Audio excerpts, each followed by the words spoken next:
the great wave of magical technology. This video is purely for entertainment and does not infringe on copyrights or laws. The rights to the novel and image belong to the original author. We do not claim ownership. Don't like waiting and want to listen to this fanfic in full now? Subscribe to our Patreon, where you'll find the best fanfics. Chapter 276, Moon Wolf King. At this moment, the palace soldiers were like a group of wild wolves and began to encircle and suppress the remaining bandits. It didn't take long at all, except for the bandit leader Scar. Almost all the bandits were caught in one fell swoop. What's the matter, Scar? Why hasn't that guy been caught? Yunfan frowned slightly. If we don't find this scourge, who knows what will happen? My Lord Baron, our people have tried their best, but that guy seems to have disappeared suddenly. The captain of the palace soldiers reported. Yunfan frowned slightly and then said helplessly, "Forget it. Let our people withdraw. I believe that Scar won't dare to cause trouble to us again." Master Dante, how do you think we should interrogate this wind magician? O'Neill Leonard asked. Lock him up for a while and let him dry out. Yunfan didn't think that he could get any important information from the interrogation now. 3 days later, Grom City on the west coast had come out of the bandit incident, and everything was moving in a good direction. Yunfan led some soldiers into the Mororo forest. The best way to improve his own strength and the strength of the soldiers was to fight. Yunfan decided to train himself and the soldiers. As the actual battle unfolded, Yunfan gradually felt a sense of control. At this moment, he was holding a shadow dagger and approaching the 5th level Warcraft Moon Wolf King step by step.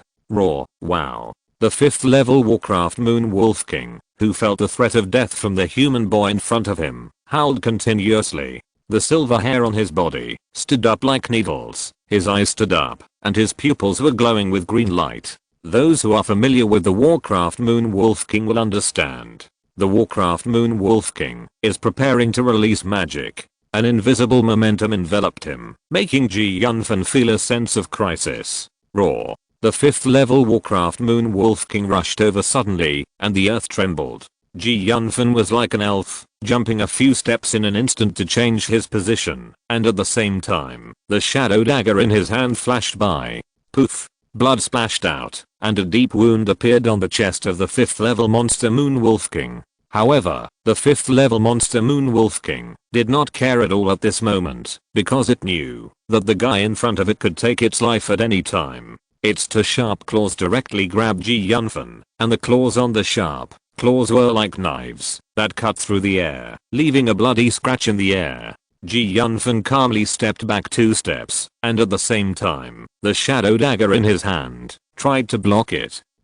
At the same time as the 5th level monster Moon Wolf King's right claw touched Yunfan's shadow dagger, the other claw was like a hook, directly grabbing Yunfan's chest. But Yunfan's attack infused with King Didauki was not so easy to catch. When the two collided, trying to use claws to resist the impact and grab the dagger was undoubtedly a bit of an underestimation of Yunfan. The 5th level monster Moon Wolf King's right claw was obviously unable to directly compete with the shadow dagger, and blood splashed, and there was a faint sound of fracture. The other claw went straight to Yunfan's chest. The distance was too close and there was no time to resist. Yunfan didn't want to be hit by this attack. Yunfan took a deep breath, and the space magic base instantly constructed a model and flashed. Yunfan instantly distanced himself. Lord Baron Dante is so powerful. He can actually fight the 5th level monster Moon Wolf King to this extent. Wow. A mysterious and strange light bloomed from the 5th level monster Moon Wolf King. The exclusive skill of the 5th level monster Moon Wolf King, energy gathering. Yunfan looked at the 5th level monster Moon Wolf King from a distance, and his pupils shrank. At this moment, the speed of the 5th level monster Moon Wolf King was unprecedentedly improved. Claw attack. The 5th level monster Moon Wolf King launched an attack at an unprecedented speed. This time the speed was too fast, and Yunfan's chest directly received the full force of the Moon Wolf King. Swish, swish, swish. Yunfan's magician robe was torn and cracked. He was thrown away and hit the tree with a bang. In the end, he landed directly on the ground, and the thick mud ground was cracked. The attack just now, the 5th level monster Moon Wolf King actually began to stimulate his potential. The Moon Wolf King did not hesitate to use this method to attack, which showed that it had regarded Yunfan as a mortal enemy. Now its right claw is useless. If it passes the amplification period of the Moon Wolf King's skills, its speed will also decrease sharply. However, the Moon Wolf King's claw on his chest has caused Yunfan to suffer a lot of injuries. Monsters are very different from humans. Humans are naturally fragile. Yunfan felt his blood surging.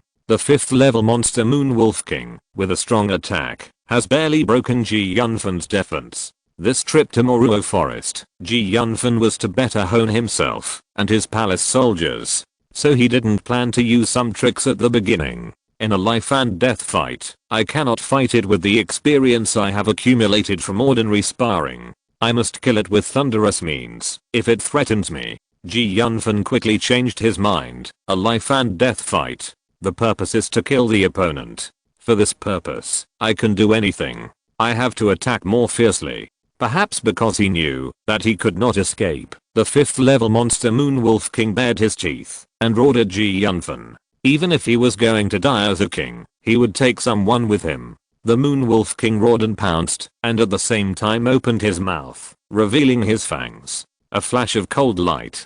Yunfan stabbed out quickly. When the shadow dagger broke through the air, it changed its angle continuously in small amplitudes, and the speed reached an extremely terrifying level, as if even chaos was about to be split apart.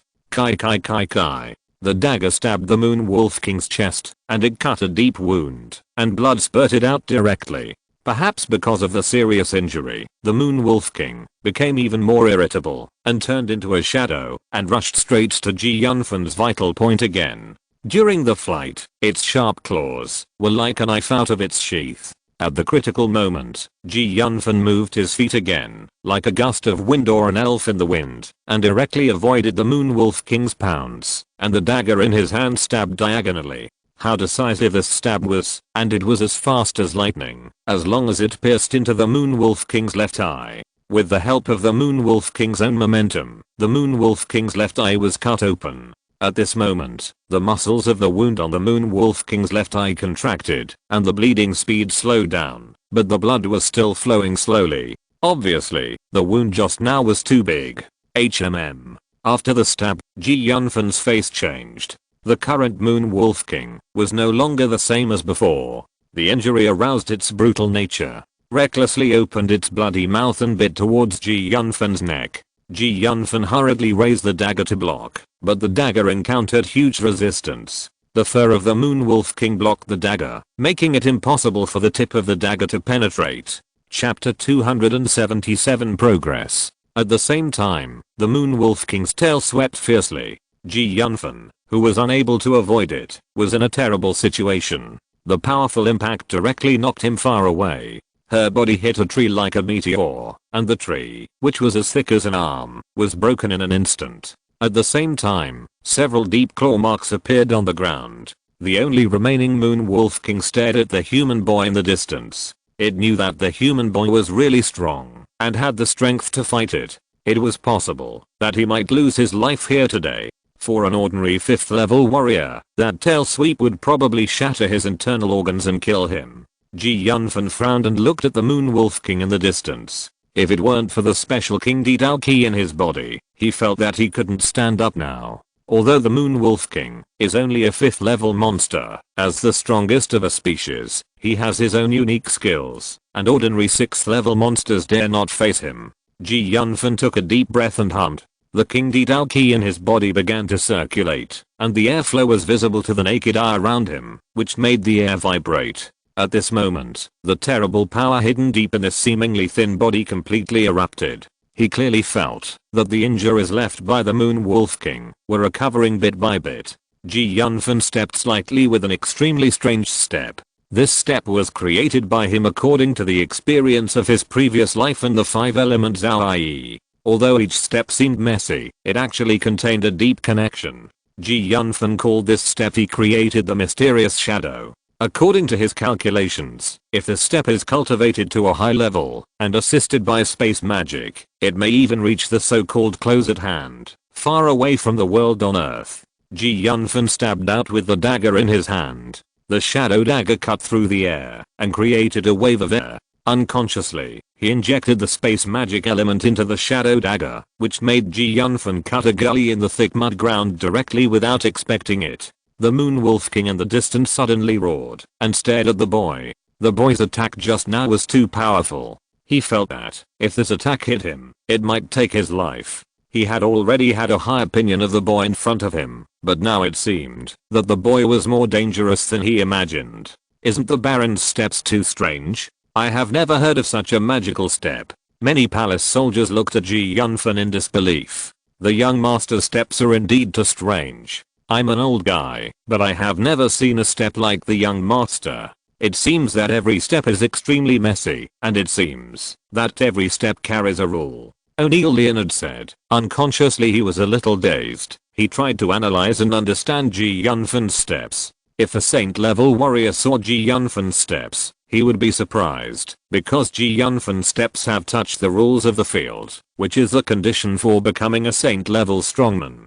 Unconsciously, O'Neill Leonard suddenly had a feeling that seemed to be true but not true. That feeling even made him a little unable to extricate himself. He felt that something in his body seemed to be loose, and he felt that it would not take long for him to break through to the saint level. One man and one wolf, just consuming each other like this. Yunfan walked around the Moon Wolf King with a shadow dagger in his hand, walking in circles step by step. The Moon Wolf King also stared at Yunfan and did not attack easily, because he was no longer sure that he could attack Yunfan, and because once he attacked, there would be a flaw, and life and death would be in a moment. It was scared now. As a king of the wolf clan, it actually felt fear. Watch it. Yunfan suddenly turned into a blurred after image without any warning, and approached the Moon Wolf King. The Moon Wolf King felt death approaching. The steps I studied, based on the 5 element and 8 diagrams, are indeed not simple. It seems that many academics on Earth are very useful. Maybe I can study a lot of useful things, but not necessarily. Yunfan said in his heart. The one throw of heaven and earth was one of the killer moves that Yunfan created, based on his previous experience with martial arts novels. It was just one word, fast. As fast as lightning, piercing like a dragon. The moves he developed were very different from the big moves in this world, which were more suitable for group battles. Yunfan was like an elf in the wind, changing his position in a few simple steps, and at the same time, the dagger flashed. Puff. Blood splashed out again, and a huge wound appeared on the chest of the Moon Wolf King. However, the Moon Wolf King became more and more manic. While being manic, he was deeply afraid, and released attacks randomly. The claws on his sharp claws, which were like knives, cut through the air. Yunfan quickly absorbed the experience of the battle. His wounds were almost healed. The unparalleled healing effect of the Green Emperor's fighting spirit was displayed at this moment. The Moon Wolf King looked at Yunfan with endless complex meanings in his eyes. From the terrible recovery ability of the human boy in front of him, he understood that this was a demon beast in human skin, and his recovery ability was even stronger than it. Yunfan completed the space magic flash in an instant, and appeared in front of the Moon Wolf King. The two fought again and again, and each time Yunfan's strength improved slightly. From being at a disadvantage at the beginning, to being equal later, and then to severely suppressing the Moon Wolf King. The Moon Wolf King felt that every time he fought with Yunfan, he was wandering between life and death. Yunfan's King Didauki was too special, with powerful recovery ability, terrible power, strange steps, and fierce attack methods. Gradually, the Moon Wolf King felt that his physical strength was getting weaker and weaker. In the end, he no longer had the desire to fight with Yunfan. This was the first time that he, as the Beast King, had the idea of escaping from here. The man in front of him is definitely a devil. The young master's strength is improving too fast. His current fighting will is no match for even an ordinary 6th rank warrior. O'Neill Leonard couldn't help but exclaimed. Thinking that he now has the hope of breaking through to the saint level, he couldn't help but sigh. Being able to follow the young master is probably the best choice I have ever made in my life. You know how old the young master is now. Becoming a saint rank warrior may not even be his end. O'Neill Leonard naturally didn't know that Yunfan would not have any obstacles until he reached the demigod level. Although Ji Yunfan could not use the domain now due to his own strength, his understanding of the domain was already very deep, even surpassing that of ordinary saints. Chapter 278, Subdue the Mount. Roar. The Moon Wolf King let out a desperate roar. He really didn't want to fight Ji Yunfan anymore. Ji Yunfan had actually dragged down a 5th order king level monster. It was trying to stand up straight, but its 2 hooves were trembling, and it seemed that it would kneel down at any time. There were dozens of huge wounds on its body, especially a hideous piercing wound on its left eye. Just when Ji Yunfan wanted to give the Moon Wolf King the final blow, the Moon Wolf King suddenly knelt on the ground and cried out, "What? Do you mean you want to surrender to me? Become my mount?" Ji Yunfan looked at the Moon Wolf King and asked in disbelief. It was known that as a high-level monster, few would surrender, let alone surrender to humans, especially the wolf clan among the monsters. Generally speaking, those who were tamed as pets or mounts were trained from childhood, and the current situation of the Moon Wolf King was very rare. Although the Moon Wolf King felt very humiliated, in order to survive, it had no choice but to become Ji Yunfan's mount. What is that? Is it a high-level magic beast coming to attack the city? It seems that the Moon Wolf King has no intention of attacking the city. Look, isn't there a person sitting on the head of the Moon Wolf King? How is it possible? Is there anyone in this world who can tame a high-level magic beast? Oh my god, that's not right. It seems that our Lord Baron is on the back of the Moon Wolf King. Could it be that our Lord Baron has subdued a Wolf King? Only the beast god can recapture high-level magic beasts. Could it be that our Lord Baron is the reincarnation of a god? The voices of discussion continued. They looked at Ji Yunfan riding the Moon Wolf King from afar. The people in the small town of Grom on the west coast could not believe their eyes. As time passed, after the incident of riding the Moon Wolf King, Ji Yunfan's fame became more and more famous. The legend that he was the reincarnation of a god spread more and more widely, and even many warriors and magicians came here to admire his reputation. The injury of Moon Wolf King also recovered under the care of a special doctor. After a series of treatments, even the left eye of Moon Wolf King stabbed by Ji Yunfan recovered under the healing of light magic. Ji Yunfan couldn't help but sigh at the magic of magic in this world. If it was in Ji Yunfan's original world, Moon Wolf King had such a serious injury. In addition to changing his eyes, it would be absolutely difficult to recover. The town of Grom on the west coast became more lively. The mercenaries that Ji Yunfan had once worked for in the Tomb of the Gods also came to join Ji Yunfan. The palace soldiers cooperated more exquisitely in the battles with the monsters. At the same time, they understood the principle of mutual cooperation in the life and death battles. The defense of the entire town has been greatly improved. Scar, the leader of the mountain bandits, seemed to have evaporated in the world these days. Without the threat of mountain bandits, the town of Grom on the west coast has become a well-known paradise and a paradise for adventurers. Winter is coming, and the town of Grom on the west coast has gradually become colder. The survival of some weak villages not far from the town of Grom on the west coast has become even more difficult, especially when encountering the rampage of some monsters in the deep mountains. Some small villages may be destroyed. Boom. The earth is shaking in this rumbling sound. On a wasteland, covered with wild grass, a young man rides a giant wolf the size of 5 or 6 people, leading 100 or so men, as if a torrent is hitting this land. This young man is the owner of the town of Grom on the west coast, Baron Dante. Stop. With a cold shout, dozens of powerful palace soldiers all stopped. Baron, according to the information we received, the last place where the wolves appeared should be here. Yes. Ji Yunfan rode on the Moon Wolf King and smiled at the palace soldier who reported to him, as long as all these wolves are subdued, I believe the strength of my palace soldier brigade will be greatly improved. You and others will be divided into 10 teams, search everywhere, and shoot at the signal gun immediately once you find it. In the past 2 days, in order to facilitate communication, Ji Yunfan has upgraded the original magic gun and made a signal gun specially used for sending signals. Yes. Hundreds of palace soldiers responded in unison. After a period of getting along, these palace soldiers have regarded Ji Yunfan as their god. Soon, these 100 powerful palace soldiers quickly split up and turned into 10 teams, searching in all directions. The reason why there is a plan to build a wolf cavalry palace soldier team is because of Yunfan's current mount, the Moon Wolf King. The Wolf King has a great deterrent effect on ordinary wolves and can increase the taming rate of wolves. The wolves in this world have a lot in common with the wolves in the previous life. Once they are tamed, they will be loyal for life. In a forest covered with weeds, a pair of armored soldiers were surrounding a red flame spirit lion. Roar. This was a giant lion with flames all over its body. The red flame spirit lion was stomping with its 4 hooves, and its pair of red vertical pupils were even more frightening. However, at this moment, the giant lion had been completely trapped by a large net, and no matter how it twisted its body, it could not break free. Ha ha ha.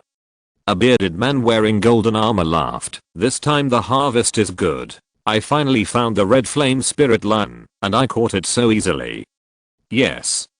Immediately, dozens of armored guards waved their weapons and quickly attacked the red flame spirit lion. The red flame spirit lion was trapped in the net. No matter how it twisted and struggled, it was useless. Soon it was covered in blood, and the huge lion head was tied up layer by layer, so that the red flame spirit lion could not open its mouth. Sir, what is the origin of this lion, and it is so powerful?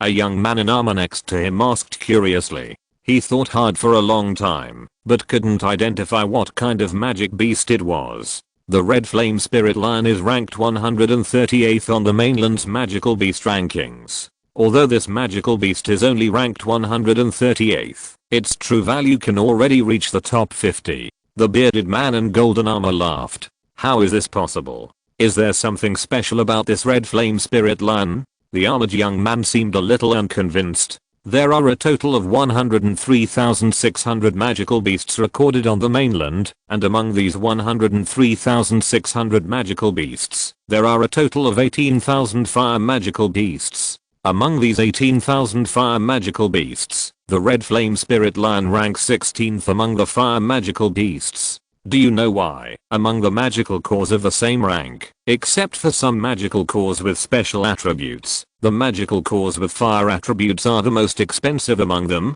Sir, I have never thought about this question before. Chapter 279 Army. Under normal circumstances, this problem would not occur. Is there some secret in it? You are right this time. The reason why there are few high-level fire magic cores is that most of the high-level magic cores have been taken away by some alchemists. The biggest difference between fire magic cores and other magic cores is that high-level fire magic cores are materials for cultivating beast fire. The red flame spirit lion is one of the most likely to produce beast fire, so the value of a living red flame spirit lion is much higher than that of a beast of the same level. The bearded man in golden armor laughed. Looking at the flames on his body, this red flame spirit lion may be promoted soon. Very good. The bearded man looked at the red flame spirit lion and nodded with satisfaction. Take it back. It will definitely sell for a good price. Yes. The man's men responded in unison. Isn't this General Kane's Elvis? I didn't expect the general to personally lead a team to capture the red flame spirit lion. Just as these people were preparing to close the net, a gloomy voice suddenly came from behind them. The bearded man in golden armor turned his head and looked in the direction of the voice. When he saw the face of the person coming, his face turned a little ugly. Hubbard Anderson, you seem to have crossed the line. This is not your Oroba Empire. You come here. Aren't you afraid of starting a war between the two countries? Don't you think our two empires have been peaceful for too long?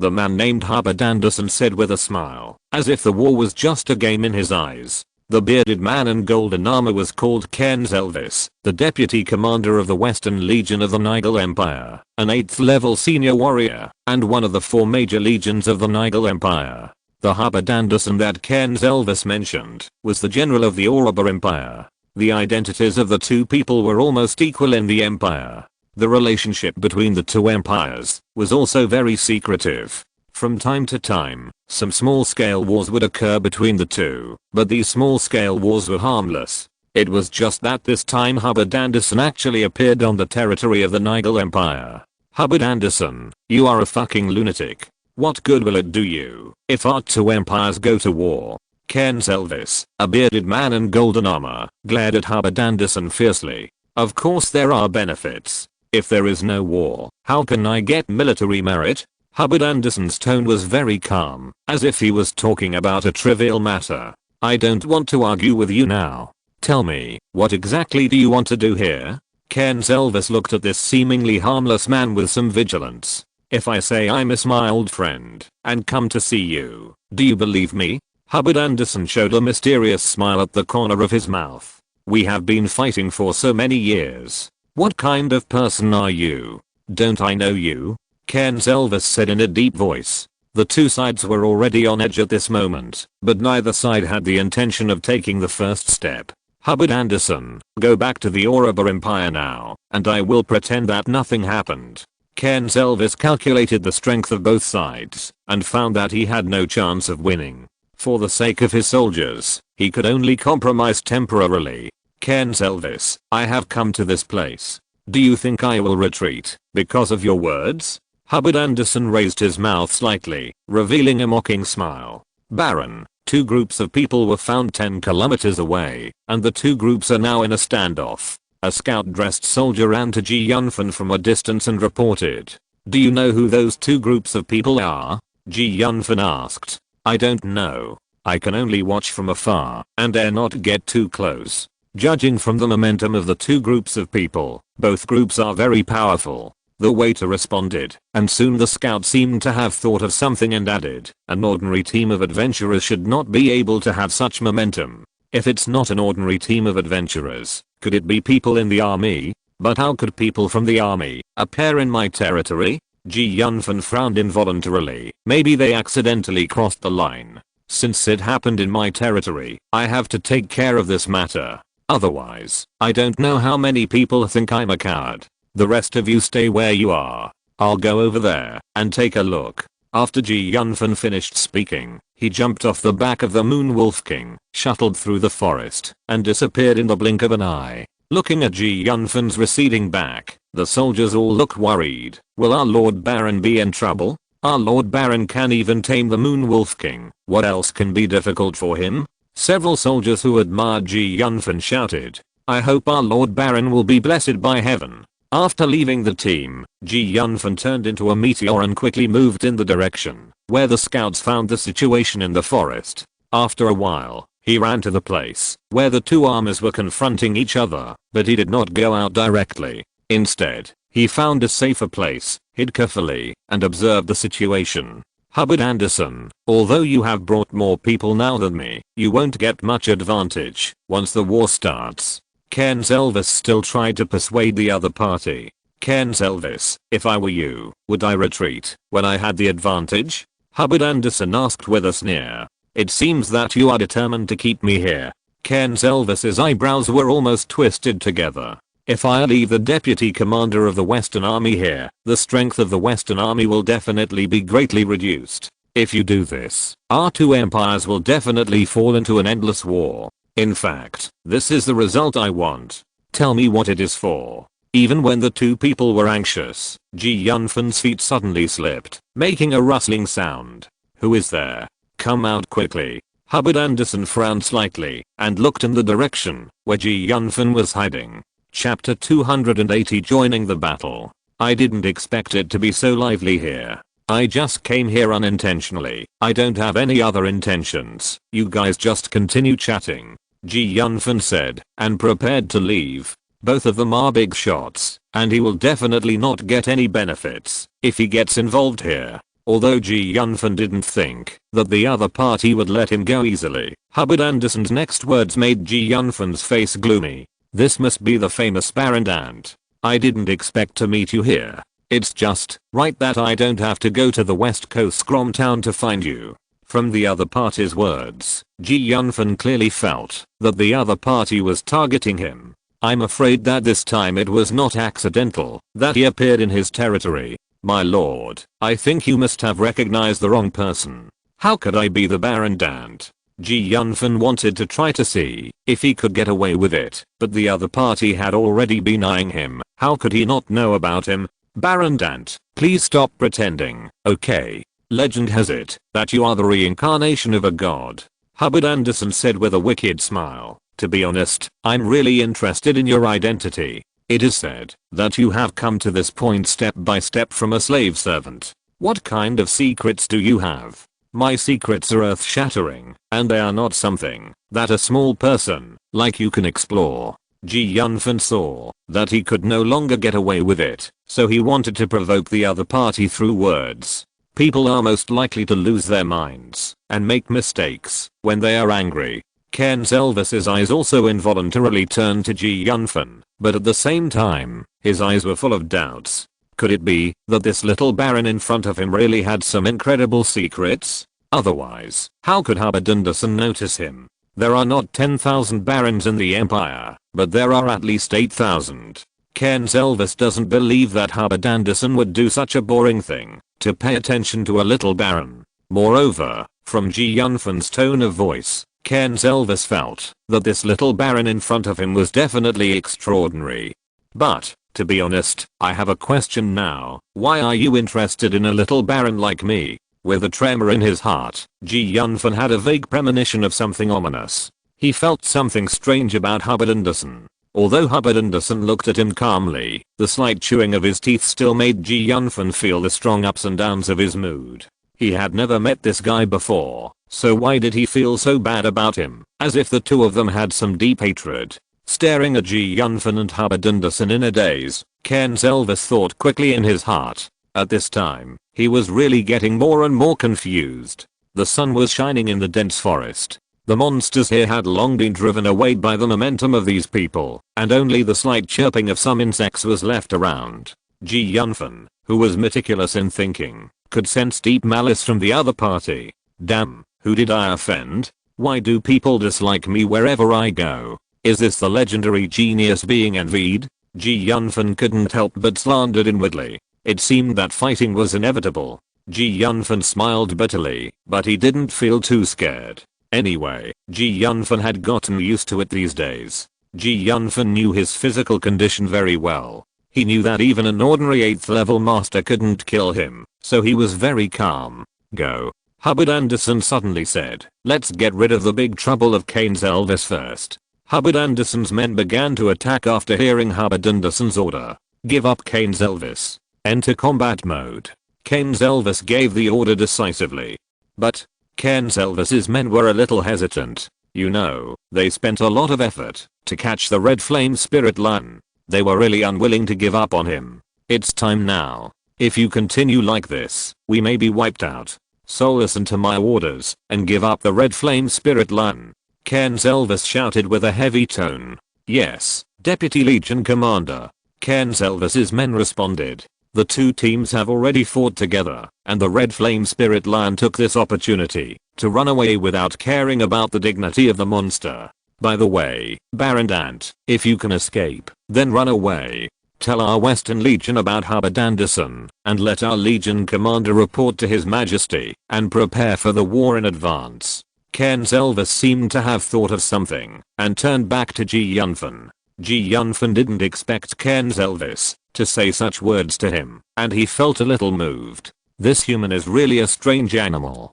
Elvis and Anderson, the strength of the two people is not much different, and the individual combat power of their men is not much different, but the number of the two teams is very different. The number of Anderson's men is twice that of Elvis. Elvis and his men soon showed signs of defeat. This is not a solution. When they eliminate the Deputy Legion Commander Elvis, they will definitely not let me go. Yunfan was confident in his speed, but because Elvis had just said to him that he should go first, Yunfan did not want Elvis to die. Yunfan's mental power moved, and he instantly summoned more than 50 alloy skeleton warriors in his undead world. These alloy skeleton warriors of Yunfan, after Yunfan's transformation during this period of time, are very different from the past. Judging from their appearance alone, there is no trace of skeleton warriors at all, and they are more like knights in armor. Where did this group of knights suddenly appear from? This thought occurred to everyone in Elvis and Anderson's teams. The alloy skeleton warriors summoned by Yunfan rushed directly towards Anderson's troops. Anderson's troops were thrown into disarray by this sudden enemy, and many of them were injured in an instant. This group of people was not here just now. How come they suddenly appeared? Chapter 281 Secret. No, these people don't have the breath of living people, but the dark power is hidden in them. Could it be that these knights are not human at all?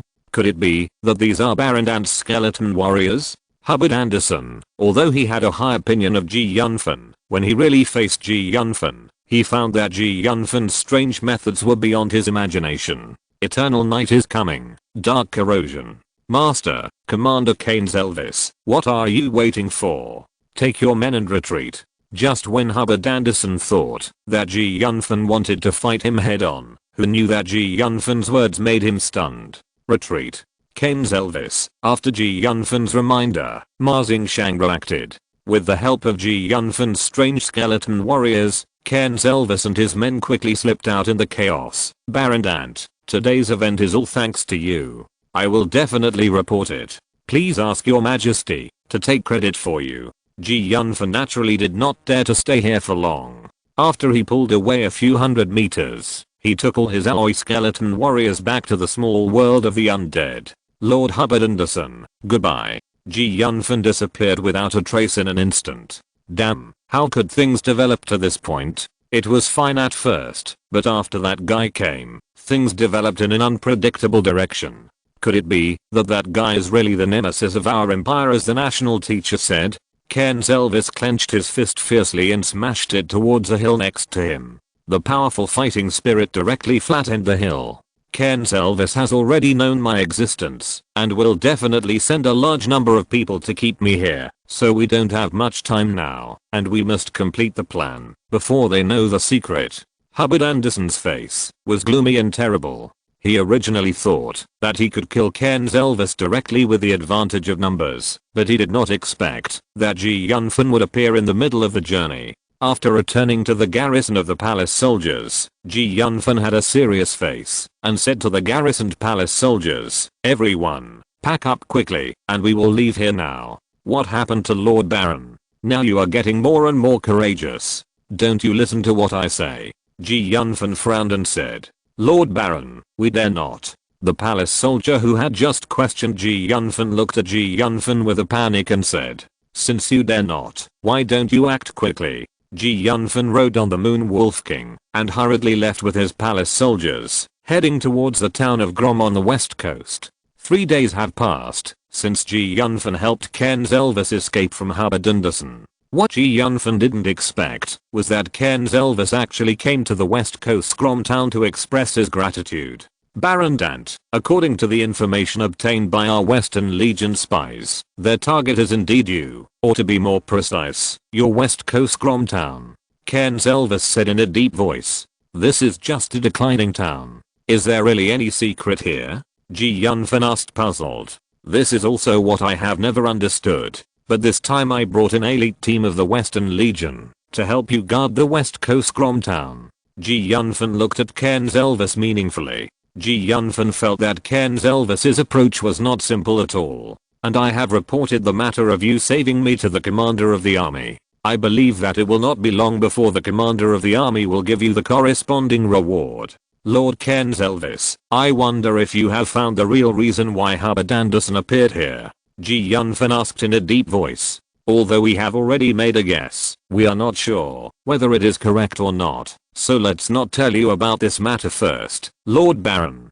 Keynes Elvis said after a slight hesitation. Recently, Ji Yunfan has had a very bad feeling, always feeling that something bad will happen in the small town of Grom on the west coast. Ji Yunfan thinks it is time to interrogate the captured wind magician. When Ji Yunfan came to the door of the room where the wind magician was imprisoned, he heard a faint groaning sound coming from inside, and Ji Yunfan was slightly stunned. What sound? Are you sure that the captured risky magician is imprisoned here? Ji Yunfan turned his head and asked a palace soldier beside him. Yes, Lord Baron, since Lord O'Neill Leonard brought him here, he has never left. Of course, because he is a high-level wind magician, our people have taken special care of him, the palace soldier said. Special care? What special care? Ji Yunfan asked curiously. Lord O'Neill Leonard asked Lord Ogden Rodney to set up a forbidden magic circle outside. Although our people are very confident in Lord Ogden Rodney's magic circle, they have not given him food these days just in case. So, The palace soldier replied embarrassedly. Oh my god, you mean this guy has been hungry for more than half a month? Yunfan said with a strange look on his face. Yes, Lord Baron. Do you think we are abusing prisoners? Yunfan said jokingly. I hope we don't starve that guy to death. Okay, open the door. I want to go in. Yes, sir. The palace soldier hurriedly obeyed Yunfan's order and opened the prison door. Yunfan walked in through the door and found a middle-aged man with only skin and bones lying on a bed in the deepest part of the room. The middle-aged man's magic long-distance running was broken, as if he had fled here, which made people feel a little sad at a glance. Hey, that guy over there, our Lord Baron is here to see you. The palace soldier shouted loudly as soon as he entered the door. The middle-aged wizard, who was just skin and bones lying on the bed, slowly opened his eyes when he heard the shouting of the palace soldier and said weakly, if you want to kill, then kill me. If you want to shave, then shave me. You, lock me up here and don't give me food or water. What ability do you consider? What's so great about you, a bandit? The palace soldier shouted loudly. Chapter 282 Free Mage. I am not a bandit. I am the middle-aged mage, who was only skin and bones left on the bed. Stop talking halfway. You are not a bandit. What are you? Yunfan said in a deep voice. I. What do you mean by you? If you have something to say, tell me everything you know, and I will ask them to bring you food. Yunfan said. No. I can't say anything.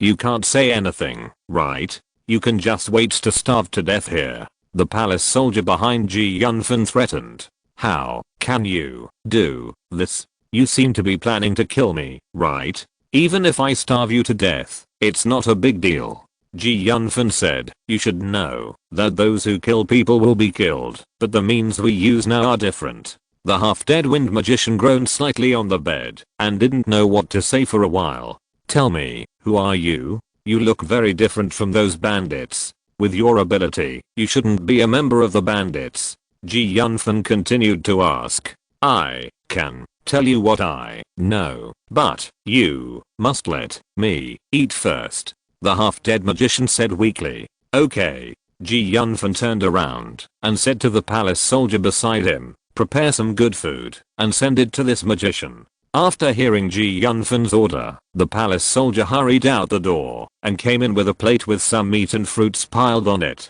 The palace soldier put the plate in front of the wind mage. The wind mage, as if he had a last breath, sat up from the bed all of a sudden, snatched the plate from the palace soldier, grabbed a handful of meat and fruits with his hands, and stuffed them directly into his mouth. Maybe because the first bite was too big, he choked. Maybe because he was hungry for too long. Although he was choked by the food in his mouth, he didn't want to spit it out. He patted his chest and swallowed it hard, as if he was afraid that someone would snatch his food from him.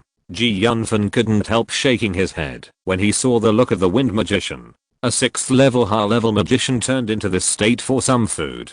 It must be said that this guy was really hungry. To be honest, since becoming a magician, the wind magician has never been hungry. He felt that being hungry was more uncomfortable than killing him. Can you tell me who you are now? Why did you follow the mountain bandits to attack my West Coast Scrom City? Yunfan saw that the other party had eaten a lot of food and asked the question in his heart directly. My name is Rodney Jeffrey, a free magician. The reason why I followed the mountain bandits to attack the West Coast Scrom City is because someone offered a very high price. The wind magician said faintly, if I had known that there was a great god in your West Coast Scrom City, I would never accept this task, even if I was beaten to death. Who exactly asked you Hishanfei to come and attack the West Coast Scrom City? Yunfan asked. I really don't know the identity of that person, because that person has always been masked. Rodney Jeffrey said. Yunfan knew something about free magicians. Some magicians did not join any organization or family because they yearned for freedom. In order to get some resources for cultivation, these magicians would take some bounty missions from time to time, and these bounty missions were generally not allowed to be seen in public. Rodney Jeffrey, you said so much, but you didn't get to the point at all. I think you should be starved for a while longer. Ji Yunfan clearly felt that the other party seemed to be hiding something and directly took the plate in front of Rodney Jeffrey back. Baron, please don't be so cruel, okay? I have already told you everything I know. Even if you kill me, you won't get any other useful information. Rodney Jeffrey's face slightly changed. He was really fed up with this feeling of hunger without food or water. Of course, I won't get any other useful information if I kill you, but if I starve you for a while, it may not be the case. Ji Yunfan said with a wicked smile. Baron Dante, how can you be so cruel? I have told you all the information I know. What else do you want me to say? Rodney Jeffrey shouted loudly, like a bullied young wife. Did you really tell me all the news you know? Ji Yunfan said with a fake smile. Of course, of course. Rodney Jeffrey said with a very short tone. In that case, I will wait for a while before coming to see you again. I hope that by then you can think of some other things. Ji Yunfan said as he turned around and was about to leave. Seeing Ji Yunfan leave, Rodney Jeffrey was also a little anxious. He had never thought that there would be such a tormenting person. He was simply a demon. I have some other news here. Just as Ji Yunfan was about to step out of the room, Rodney Jeffrey said loudly. Oh, what other news do you know? Ji Yunfan suddenly stopped, turned his head and cast his eyes on Rodney Jeffrey. If I tell you the news you want, can you let me go? Rodney Jeffrey said. Dude, what are you thinking? You followed a group of bandits to attack my base, and now the attack failed, and you've been captured. Do you want me to let you go? Ji Yunfan looked at Rodney Jeffrey as if he were an idiot. If I tell you everything I know, shouldn't you give me some preferential treatment? Rodney Jeffrey tried to persuade Ji Yunfan. Preferential treatment, of course. Isn't it the best preferential treatment to let you have a full stomach? You are a naked abuse of prisoners, you know. Killing is not the right way to go. As a noble, don't you feel ashamed? Rodney Jeffrey said viciously. If you can't stand it, you can commit suicide. No one will stop you here. Ji Yunfan smiled and showed his white teeth. Asshole, you are simply a bastard. Rodney Jeffrey said viciously. But then he became decadent. Well, you win, Baron Bastard. Chapter 283 Faith. Although I don't know who the person who wants to harm you is, I know that his goal is in the West Coast Grom City. To be more precise, it should be under this city. Rodney Jeffrey pointed to the ground and said, under the West Coast Grom City? Is there any secret underground? Ji Yunfan continued to ask. You ask me, who should I ask? If that's the case, then the arrival of Hubbard Anderson and Ken's Elvis should also be related to this matter. Ji Yunfan touched his chin and speculated, but what secrets are there underground in the West Coast Grom City? It's worth the deputy commander of the Western Legion staying here. Come and sign this contract, and you can leave here in the future. Ji Yunfan took out a contract scroll from somewhere, and said to Rodney Jeffrey, the contract scroll is different from ordinary magic, so it can be signed even in the forbidden magic circle. I can go out after signing this contract, but what kind of contract is this? It's not a slave contract, right? Rodney Jeffrey took the contract scroll handed over by Ji Yunfan with a cautious look and carefully read the contents. How could I be that kind of person? Slave scrolls are impossible. Ji Yunfan smiled slightly. Rodney Jeffrey looked at the conditions on the contract and his mouth twitched involuntarily. This scroll was indeed not a slave scroll, but the effect was almost the same. The scroll said that he needed to serve Baron Dante for his whole life. As a retainer of Baron Dante, for a free magician who pursues freedom, it is undoubtedly adding a pair of shackles to himself, and this pair of shackles is indefinite. Lord Baron Dante, we can discuss it carefully. I can't threaten your safety. In this case, why don't we make a big deal out of a small matter and I will compensate you for some losses. How about it? Rodney Jeffrey said in a negotiating tone. Not so good, Rodney Jeffrey. I think you should feel very lucky. If other people encounter this situation, they will definitely kill you. I'm just asking you to serve me now. Ji Yunfan smiled and shook his head. But I would rather die than not be free. In that case, then you should commit suicide.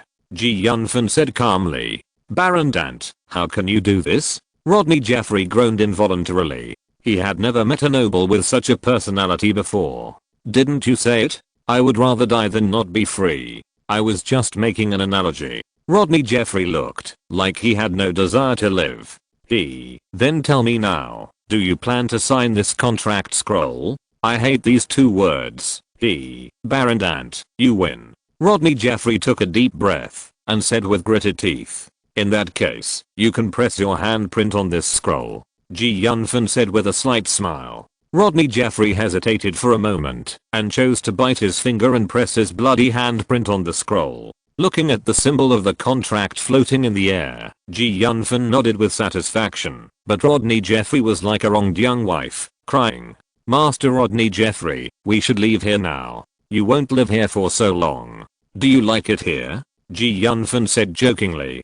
Damn, who would like it here? Rodney Jeffrey said as he walked out of the room with Yunfan. Feeling the fresh air and sunshine outside, Rodney Jeffrey couldn't help but take a deep breath. For the first time, he felt that the scenery outside was so beautiful. Arrange a good room for Rodney Jeffrey. From now on, he is ours. Yunfan ordered the palace soldiers beside him. In the following days, things were peaceful. Yunfan had a strange feeling.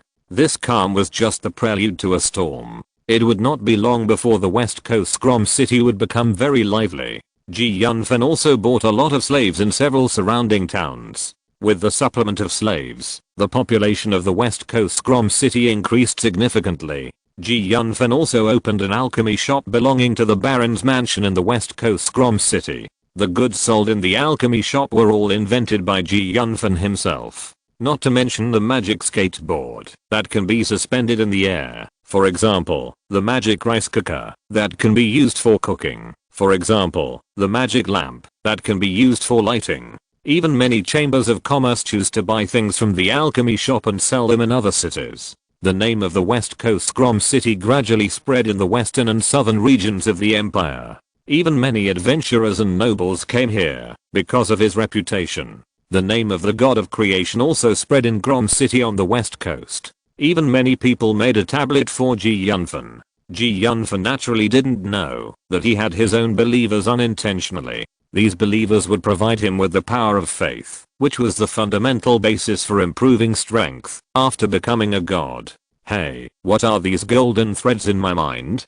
Yunfan, who was meditating alone in the room, suddenly found that his mind was a little different from usual. Wait, what did you just say? There are golden threads in your mind. The same thing.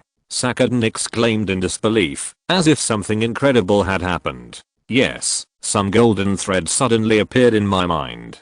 Could it be that there is something wrong with my cultivation? Yunfan said with some concern. Damn it, you kid actually don't know how to appreciate your blessings. Sakadin said angrily, as if Yunfan had committed an unforgivable sin. Sakadin, do you know what that thin golden line in my mind is? Yunfan asked hurriedly. Wait a moment, let me confirm it. Sakadin said as he entered Yunfan's mind. After a long period of life, the seedling of the world tree has allowed Sakadin's existence and did not attack because of Sakadin entering Yunfan's mind. When Sakadin came to Yunfan's mind, he saw the thin golden line in Yunfan's mind and couldn't help but take a breath. Although he had some guesses, he didn't expect this to actually happen. It is indeed the line of faith. If you're listening to this novel on a channel other than Fanfic World, it means they downloaded and uploaded it without effort. We cordially invite you to visit our channel, Mundo Fanfic Novelos. There you'll find the original version of this story and you can explore many other novels of various genres. We're waiting for you to immerse yourself in a world of incredible novels. Chapter 284 Gun Test. The Thread of Faith. Isn't it said that only true gods can possess the thread of faith? Yunfan muttered to himself in confusion. How do I know what you, a monster, did? Maybe it's because you have already refined the half-godhood of the fire system, so you can have the thread of faith in advance. This may not be a bad thing. Sakadin said uncertainly. Hurry up and let Dante come out to see me. Yunfan had just finished practicing when he heard the noisy sound outside the Baron's mansion. Although the voice was a female voice and sounded very pleasant, Yunfan couldn't help but frown slightly. Miss, our master is practicing now. Please don't embarrass us, okay? The guard of the mansion persuaded with a sad face. Looking at the dress of the girl in front of him, she didn't look like an ordinary person. If this girl really knew the Baron, he would offend this little girl and there would be no good results in the future. Do you know who I am? How dare you talk to me like that? I'm the princess of the empire. Do you believe that I will let Dan chop off your heads? The girl said arrogantly. Who is this? How dare you shout so loudly? Yunfan had already heard the identity of the visitor from the conversation. He walked out of the Baron's mansion with a smile. When he came to the girl, he pretended to be very surprised. My dear, who is this? Isn't this Princess Avril? Dante, you did this on purpose, didn't you? Avril pouted and said unkindly. My princess, how dare I tease you on purpose? Princess Avril can be said to be one of the first friends Yunfan met when he came to this world. Princess Avril has a special status in his mind. Why don't you dare? Avril pouted and said disdainfully. Aren't you all studying in the academy? How do you have time to come to me? Yunfan asked Avril and Amy with a smile. Isn't it the academy's holiday now? We can take this opportunity to upgrade the level of the mercenary team. Avril said, you are so busy, you won't have forgotten that you are still a member of our mercenary group, right? How is it possible? I'm a member of our mercenary group in life and a ghost of our mercenary group in death. Yunfan said, patting his chest lightly. You kid, forget it. You speak as sweetly as honey, but I don't know what you think in your heart. Avril pouted. Why don't you invite us to your Baron's mansion to take a look? Yes, brother Dante, we brothers haven't seen each other for a long time. Kim took a step forward and put his arm around Yunfan's shoulders and said, Brother Kim, your personality has really not changed at all. You are still so reckless. Yunfan smiled and shook his head. I think my personality is very good. Anyway, it will never change in my life. Kim said carelessly. Come with me to the Baron's mansion first. We'll have a good chat later. Yunfan smiled and led everyone in. Dante, your mansion looks very good. Avril looked around at everything in Yunfan's Baron's mansion like Granny L. Are you entering the Grand View Garden? I built this Baron's mansion myself. You haven't seen what the West Coast Grom City looked like at the beginning. By the way, it couldn't be called a city at that time. It should be called West Coast Grom Town. There were only a few households in the whole town. Yunfan waved his hand and said, no wonder I've never seen a house of this style before. It seems that these things were designed by you. Avril asked curiously, you have always been very mysterious, always doing some strange things. Yes, princess, how do you feel about this place? It seems to be very solid. By the way, have you made any fun things recently? Take them out and let me see. Avril narrowed her eyes slightly, like a little fox. I've been focusing on the development of the town for a while, so how can I have time to do other things? Yunfan shrugged his shoulders and said, didn't you come up with anything else fun? Avril was a little disappointed, but soon, as if she thought of something, she hurriedly said, by the way, what's that thing on your guard's waist? It looks very interesting. Oh, you mean the magic gun? Yunfan said as he took out a magic gun from his space ring and gave it to Avril. Yes, that's it. This thing is called a magic gun. How should it be used? Avril asked curiously. This thing is not a joke. This is a magic weapon I developed. Yunfan explained. Magic weapon? It looks very interesting. Tell me quickly, how should it be used? Avril said eagerly. Okay, since you want to know how to use it, follow me. Yunfan said as he took Avril and the others to the shooting range. Yunfan took out a magic gun from the space ring again, pointed it at the target, and pulled the trigger. A fire snake shot out towards the target at an amazing speed. The fire snake landed on the target and burned instantly. Soon the target was burned out. This thing is so powerful. Avril and the others couldn't help but take a breath. They were only level 3 intermediate professionals, and the attack power of the magic gun had reached the level of level 4 primary. They naturally felt that it was powerful, and the speed of this magic attack is really too fast. The attack power of this magic gun is only level 4 primary. Yunfan shook his head slightly and said with some disappointment, Dante, what level 4 attack power are you talking about? You don't even look down on it. Avril felt that she had been deeply hit and frowned involuntarily. What level of magician are you now? Level 5. Yunfan said calmly, as if what he said was an insignificant matter. Level 5. This time, it wasn't just Avril who was surprised.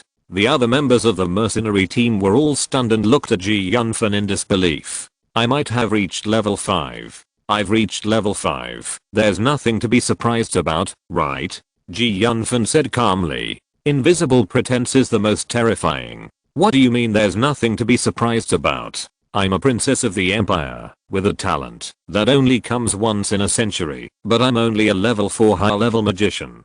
Chapter 285 Gift. How long have you been practicing now? If I'm not mistaken, it's only been a year and a half since I used mental piercing on you. You have already reached the 5th level in just a year and a half this year. How can the rest of us live? Avril shouted loudly. Tell me quickly, do you have any special means? Your Highness, practicing is practicing. What special means are there? Ji Yunfan would never tell his own bottom line and hurriedly changed the subject. Let's continue talking about magic guns. Unlike traditional magic weapons, the magic gun I developed does not require mental power to activate. Even ordinary people can deal 4th level damage. What? How is this possible? If so, then why do we practice? Kim said in disbelief. Although the magic gun is powerful, it also consumes a lot of energy. A 4th level magic core can generally be used 5 times, and a 5th level magic core can generally be used more than 30 times. Ji Yunfan explained. In this way, ordinary people really can't afford it. Kim breathed a long sigh of relief. If I can develop a formation that can automatically restore magic power, maybe I can change the current situation. Ji Yunfan said. Dante, you are really rich now. I see that everyone in your house has a magic gun. Avril looked at Ji Yunfan up and down, as if she had thought of something. I say, Princess Avril, are you mocking me? You are a princess. How much money do you want? Ji Yunfan curled his lips. He had worked hard and got these belongings after several crises. He was not like Princess Avril, the richest and most powerful 2nd generation in the empire. Anyway, I don't care. This magic gun is a gift from you to me. Avril hugged the magic gun in her arms and said, don't worry, the magic gun was originally given to you, and not only you, but also Amy, Kim, Elvis, and Amelia. Is this really okay? Amelia couldn't help asking. Amelia was the only one among the crowd who had a normal relationship with Ji Yunfan. Of course. But if this kind of thing gets out, don't worry, not everyone can copy what I make. Ji Yunfan said confidently. Amelia, just take it when I tell you to. Why are you being polite to Dante? Avril snatched the magic gun from Ji Yunfan's hand and stuffed it into Amelia's hand. I said that coming to Dante this time would definitely yield unexpected gains. It seems that I guessed it right. Avril said proudly. By the way, Avril, what mission are you guys here for this time? I shouldn't have anything to do recently. How about you guys go there? Ji Yunfan said with a slight smile. I said, Dante, you are really loyal. Avril said with a bandit look, and there was no princess temperament at all. But the more Ji Yunfan said this, the more he felt that Avril was kind and real, and not pretentious. Alpha City is 100 miles away from the small town of Grom on the west bank of Ji Yunfan. It is a big city with millions of people. The mission that Ji Yunfan and his team received this time is to go to the Cologne Mountains near Alpha City to look for a mineral called Grow. Amy, Amelia, we haven't been out for a long time. Entering Alpha City and feeling the prosperity of the city, Avril seemed very happy. Ji Yunfan walked on the street with a smile. The street in front of him was called Ancient God Street. It was the most prosperous avenue in Alpha City. Generally, people doing business would be on this street. The street was originally more than 20 meters wide, just like the streets in ancient Rome, but the people doing business on both sides of the street occupied most of the street space, leaving only 7 or 8 meters wide for walking. Look at the women, the beautiful female slaves, 5 gold coins each. These men are all good laborers, and they only cost 5 gold coins. A scarred man in a grey robe shouted loudly. There were dozens of strong men guarding him. There were also dirty slaves wearing tattered clothes or naked. They looked around eagerly, hoping to meet a good master to buy them. Slaves in the other world have no human rights. They can be bought and sold at will, just like livestock. Ji Yunfan was a little uncomfortable when he first came to this world, but now he is a little numb. Avril and the others walked and looked on the street and bought anything they liked. Shopping is just for a good mood. There are people selling slaves, animal skins, weapons, monster cubs, magic scrolls, all kinds of things on the street, even precious magic runestones. It took 5 or 6 deaths in our adventure team to get this precious weapon. We traveled through mountains and wilderness and experienced hardships to reach Alpha City just to sell this precious weapon. Some merchants were willing to offer 500,000 gold coins, but we refused to sell it. Your 100,000 gold coins are too little, at least 600,000 gold coins. A voice came from the side. Yunfan looked in that direction curiously. Dude, this is really too black, right? Do you think this is a magical weapon? Look at the cracks on it. It might break into pieces with a collision. I just think the material of this thing is special, so I want to buy it back to study it and see if it can be reforged. Yes, you are selling this thing for 600,000. It's really too expensive. Don't be fooled by the appearance of this weapon. Even a piece of black iron can be easily cut. Dude, do you know what black iron is? It's a 6th level advanced material, the material for making advanced weapons. Even ordinary weapons can become magical weapons by adding some black iron. If you can find black iron to test your weapons, you would still be setting up a stall here. Yunfan looked at the black sword in the seller's hand with interest. The sword was more than 7 feet long and 3 inches wide, just like the heavy sword used by Yang Jiuo in the Return of the Condor Heroes. This thing is unopened? Hey, buddy, how can you use something that's unopened? I'll give you 200,000 gold coins. Sell it to me, and I'll try to recast it. 200,000 gold coins, isn't that too little? Can you give me some more, bro? 200,000 is already a lot. Do you really think this is some kind of magic weapon? Chapter 286, God of War's Sword. But I lost so many brothers.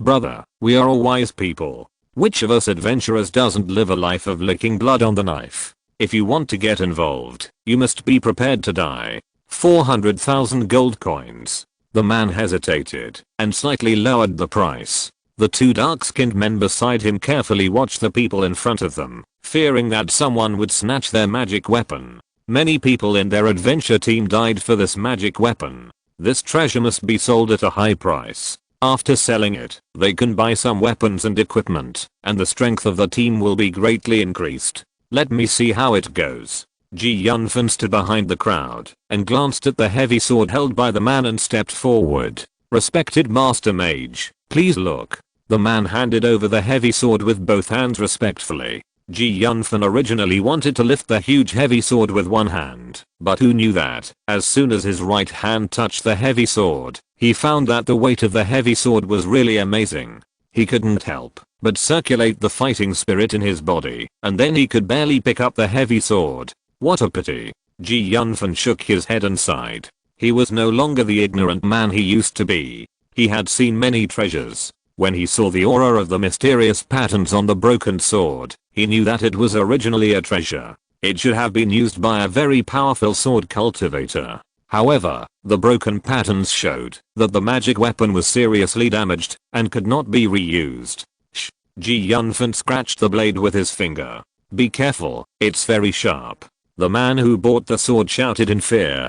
Although the broken sword was already incomplete, the evil spirit it carried was as sharp as cutting tofu. Yunfan felt the skin of his finger tremble slightly, and he was shocked. I didn't use any strength just now, and I was even so far away. With such a casual scratch, I actually felt that my finger was going to be cut off. I have seen many weapons, but I have never found such a sharp magic weapon. It seems that the rank of this thing is much higher than my shadow dagger. Like other people, he only felt that the weapon was very sharp, but he didn't know how sharp it was. Yunfan already has a 7th level weapon.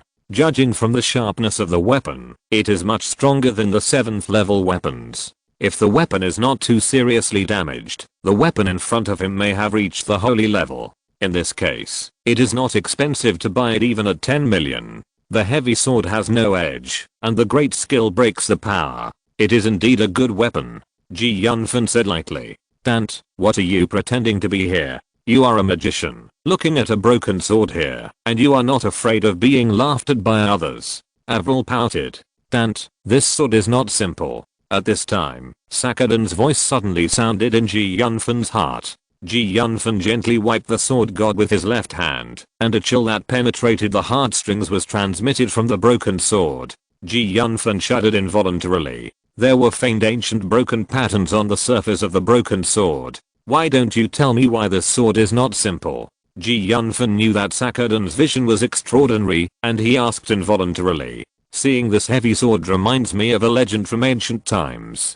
Don't say so much, it's useless, hurry up and tell me. If that legend is true, then the sword in front of you is the heavy sword Daoluo, which is said to be the personal sword of the strongest war god Halton in ancient times. It is said that whoever can find his sword may inherit his legacy and become the new generation of invincible sword god. I want this weapon.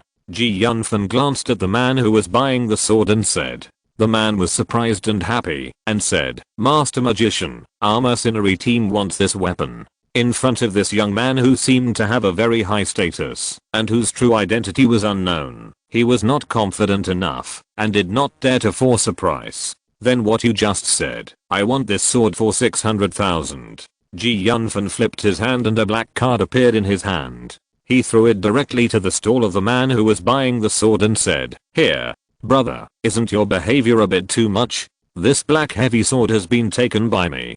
Since you didn't agree on the price, and I offered more than you, naturally I bought this sword. Ji Yunfan said lightly. Boy, you are very powerful. Do you know who we are? You dare to snatch food from my mouth. Are you tired of living? The guy who wanted to buy the black longsword stared at Ji Yunfan and said viciously. Who are you? What does it have to do with me? I have already paid the money, and this sword is mine. Ji Yunfan said lightly. I advise you not to be ungrateful. You dare to snatch something that our Kuanglia mercenary group has taken a fancy to. Just hand over the sword obediently, and I can let you go. The guy who wanted to buy the black sword threatened. So you are from the Kuanglia mercenary group. Ji Yunfan's heart moved. How about it, Kit? Are you scared? You know, anyone who goes against our mercenary group will have no good end. The guy who wanted to buy the black sword said arrogantly. I'm so unhappy every time I see you guys from the Kuanglia mercenary group. Ji Yunfan said with a smile. After hearing Ji Yunfan's words, the guy who wanted to buy the black longsword changed his face. From Ji Yunfan's words, he heard that the other party seemed to have some good feelings for his mercenary group, and the other party did not seem to be afraid of his mercenary group seeking revenge on him. Who are you? What misunderstanding do you have with our Kuanglia mercenary group? It doesn't matter who I am. What's important is that you guys from the Kuanglia mercenary group make me feel very unhappy. Ji Yunfan said lightly. Boy, you are courting death now. Do you know that our mercenary group is the second largest mercenary group in the empire? Really? I thought you were the army of the empire.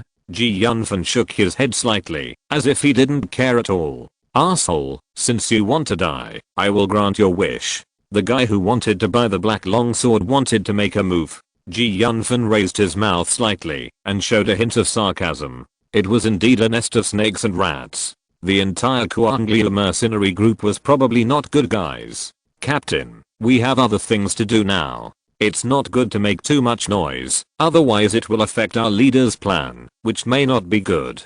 At this time, a mercenary dressed next to the guy who wanted to buy the black longsword stopped him directly. Boy, you are lucky today. I have other things to do. Otherwise, I will send you to see the god of death now. The guy who wanted to buy the black longsword said with a ferocious expression. Chapter 287 Obtaining the Sword. Brother Dante, we are really in trouble now. It seems that they have set their sights on you. Kim frowned deeply, and Amy and others also looked very unhappy. Don't worry, he is just a small person. There won't be any big problems.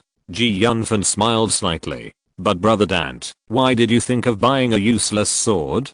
Kim asked in confusion. Although this one doesn't look very good on the surface, even if it is broken now, ordinary magic weapons are definitely not its match. Ji Yunfan explained with a smile. Ji Yunfan immediately stretched out his hand, and the strange black heavy sword appeared in his hand, and handed it to Kim. After hearing Ji Yunfan's words, Jinmu was slightly startled and hurriedly took the heavy sword, then looked at it carefully, and then tried the sharpness of the sword. Although the heavy sword has not been opened, and the magic array runes on the sword are broken, but sensing its aura, if it is not damaged, it should be a very good weapon. It's a pity that it is damaged now. The damaged weapon is not worth much. Even if you want to extract some materials, it may not be so easy. Ji Yunfan smiled slightly. He didn't think it was a good idea to extract the materials. He had read a lot of books, and he also had some memories of the gods, and knew that the value of the damaged weapons was very low, because the materials of the damaged weapons themselves were mixed together after a refining process.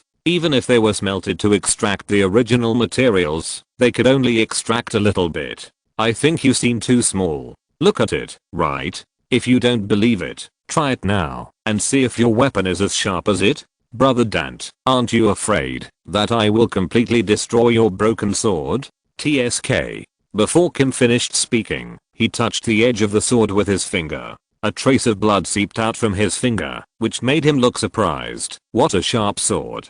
The sword itself can be so sharp without the infusion of fighting spirit. I have never seen it before. If it really has fighting spirit infused into it, it may really destroy my weapon. Who knows what is the origin of this heavy sword? Whatever you say, it is what it is. Avril's face showed a trace of impatience. Obviously, she was not interested in whether the heavy sword that Ji Yunfan got was a magic weapon. It would be great if I could find a good magic wand. My current magic wand can't keep up with my level. Who made your Royal Highness the Princess have such high standards? Ordinary magic wands are not in your eyes at all, Amy said angrily. Don't you see what kind of staffs my father and his men have prepared for me? Each one is uglier than the last. I'm the princess of the empire. How can I use such an ugly staff? Avril looked righteous. But Dante, brother, aren't you a magician? Who are you going to buy this heavy sword for? Kim handed the heavy sword in his hand to Ji Yunfan and asked curiously. I didn't tell you that I'm a simple magician, Ji Yunfan said, while waving the heavy sword. A green battle spirit wave extended from the sword god, leaving a long mark directly on the ground. Magic and martial arts, dual cultivation. Kim's eyes widened, looking unbelievable. Grow is a good material for making weapons. Many weapons made in the dwarf tribe are added with this material. It is difficult for ordinary people to find this material, but Ji Yunfan and his men plan to find the dwarf tribe first and then exchange some through the dwarf tribe. Recently, Ji Yunfan and his team discovered the trace of a dwarf. They followed the dwarf quietly. After walking for a while, they finally found the dwarf and stopped at the entrance of a hidden cave. There were lush bushes near the entrance of the cave. The surroundings were obviously arranged deliberately. It was obvious that they didn't want others to find this place. If the dwarf hadn't moved some large leaves that covered the cave after he arrived here, Ji Yunfan and his team might not have been able to find the cave here. After observing near the entrance of the cave, Ji Yunfan and his team found that several more dwarves appeared from nearby. They walked into the cave one by one with shovels and hammers. From the looks of it, they should be mining in the cave. At this time, a giant Warcraft human-faced spider suddenly came from nowhere and looked at the open cave with a very angry expression on his face. Then the human-faced spider went straight into the cave. Ji Yunfan and the others were a little confused about whether to go directly into the cave, dig up the ore and leave, or exchange things with the dwarves. You know, the dwarves have bad tempers, and it is unlikely to exchange with them. If they were asked to rob the dwarves of their ore like robbers, they really didn't want to do it. Now the sudden appearance of the human-faced spider gave them an opportunity. Several people looked at each other and went into the cave. The cave was quite spacious, and several people walked side by side without feeling crowded. Oh, these dwarves and human-faced spiders are really fast. They disappeared in the blink of an eye. Avril couldn't help complaining. Several people walked a distance further inside. After a while, Ji Yunfan and the others found the first dwarf who came in. He was supported by two dwarves and seemed to be a little injured. There was a slight sound in the distance. Ji Yunfan had sharp ears and immediately recognized that it was the sound of the approaching monster. He squatted behind a rock and waited for a while. Ji Yunfan saw the human-faced spider slowly appearing in the distance. Oh, Damn, human-faced spider. Let's go back to the cave quickly. The injured dwarf complained when he saw the human-faced spider appear and planned to go back to the cave. Zinnet, the cave is too crowded. If we continue like this, we can't outrun the human-faced spider. One of the dwarves, Zimbenet, said this, shaking the hammer in his hand and said. After hearing what he said, Zimbenet thought for a while and said, well, since we can't escape anyway, why don't we fight here and maybe we can survive? No, the three of us can't do it. I think we should ask the tribesmen in the cave to stop mining, and work together, to kill the human-faced spider first. One of the dwarves said. Just as the three dwarfs were discussing, the human-faced spider began to attack, spraying corrosive venom from its mouth, which made the three dwarfs suffer terribly. Chapter 288 Waiting. Damn human-faced spider, I'm going to fight you. One of the dwarves was in a very irritable mood, shouting and rushing towards the human-faced spider. Sikasi, what are you doing? Are you going to kill yourself? Zinite grabbed the irritable dwarf and roared angrily. At this moment, a ball of spider silk spit out from the mouth of the human-faced spider and fixed Sikasi there, unable to move. Damn, how could it be like this? Zinite rushed towards the human-faced spider with the hammer in his hand, shouting loudly and hammering the human-faced spider. Zinite is a strongman among the dwarves.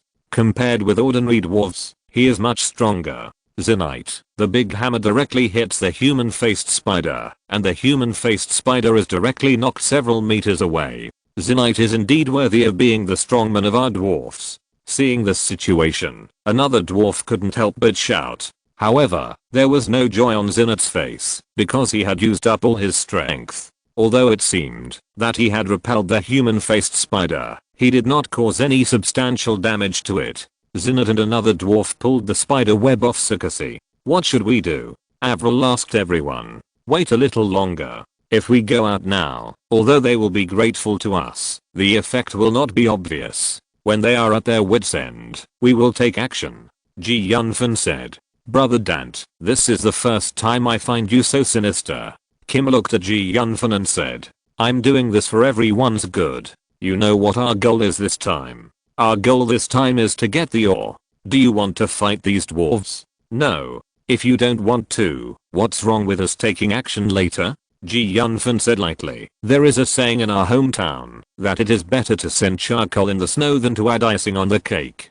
Brother Dante, I find that you are really good at talking about crooked ideas now. Kim gave Yunfan a look. That you are amazing. What I said is not a crooked idea, it's just a statement of a fact. You know, we are lucky not to add insult to injury now. Wouldn't many people do that? Yunfan shook his head and said. I think Yunfan's approach is good.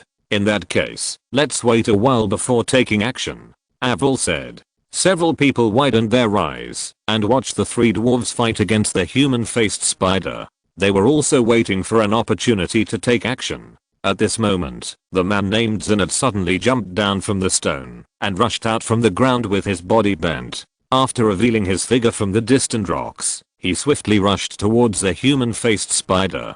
The hammer in his hand, which was disproportionate to him, turned into a cold lightning and shot at the human-faced spider. I didn't expect to encounter a special existence among the dwarves, the hill dwarves. Even Amelia, who has always been very low-key, couldn't help but exclaimed. Aren't hill dwarves a legendary existence? I didn't expect that we would actually see hill dwarves in our lifetime. Amy was also slightly surprised. I didn't expect to see a giant with atavism here. Sakadan's somewhat surprised voice sounded in Yunfan's heart.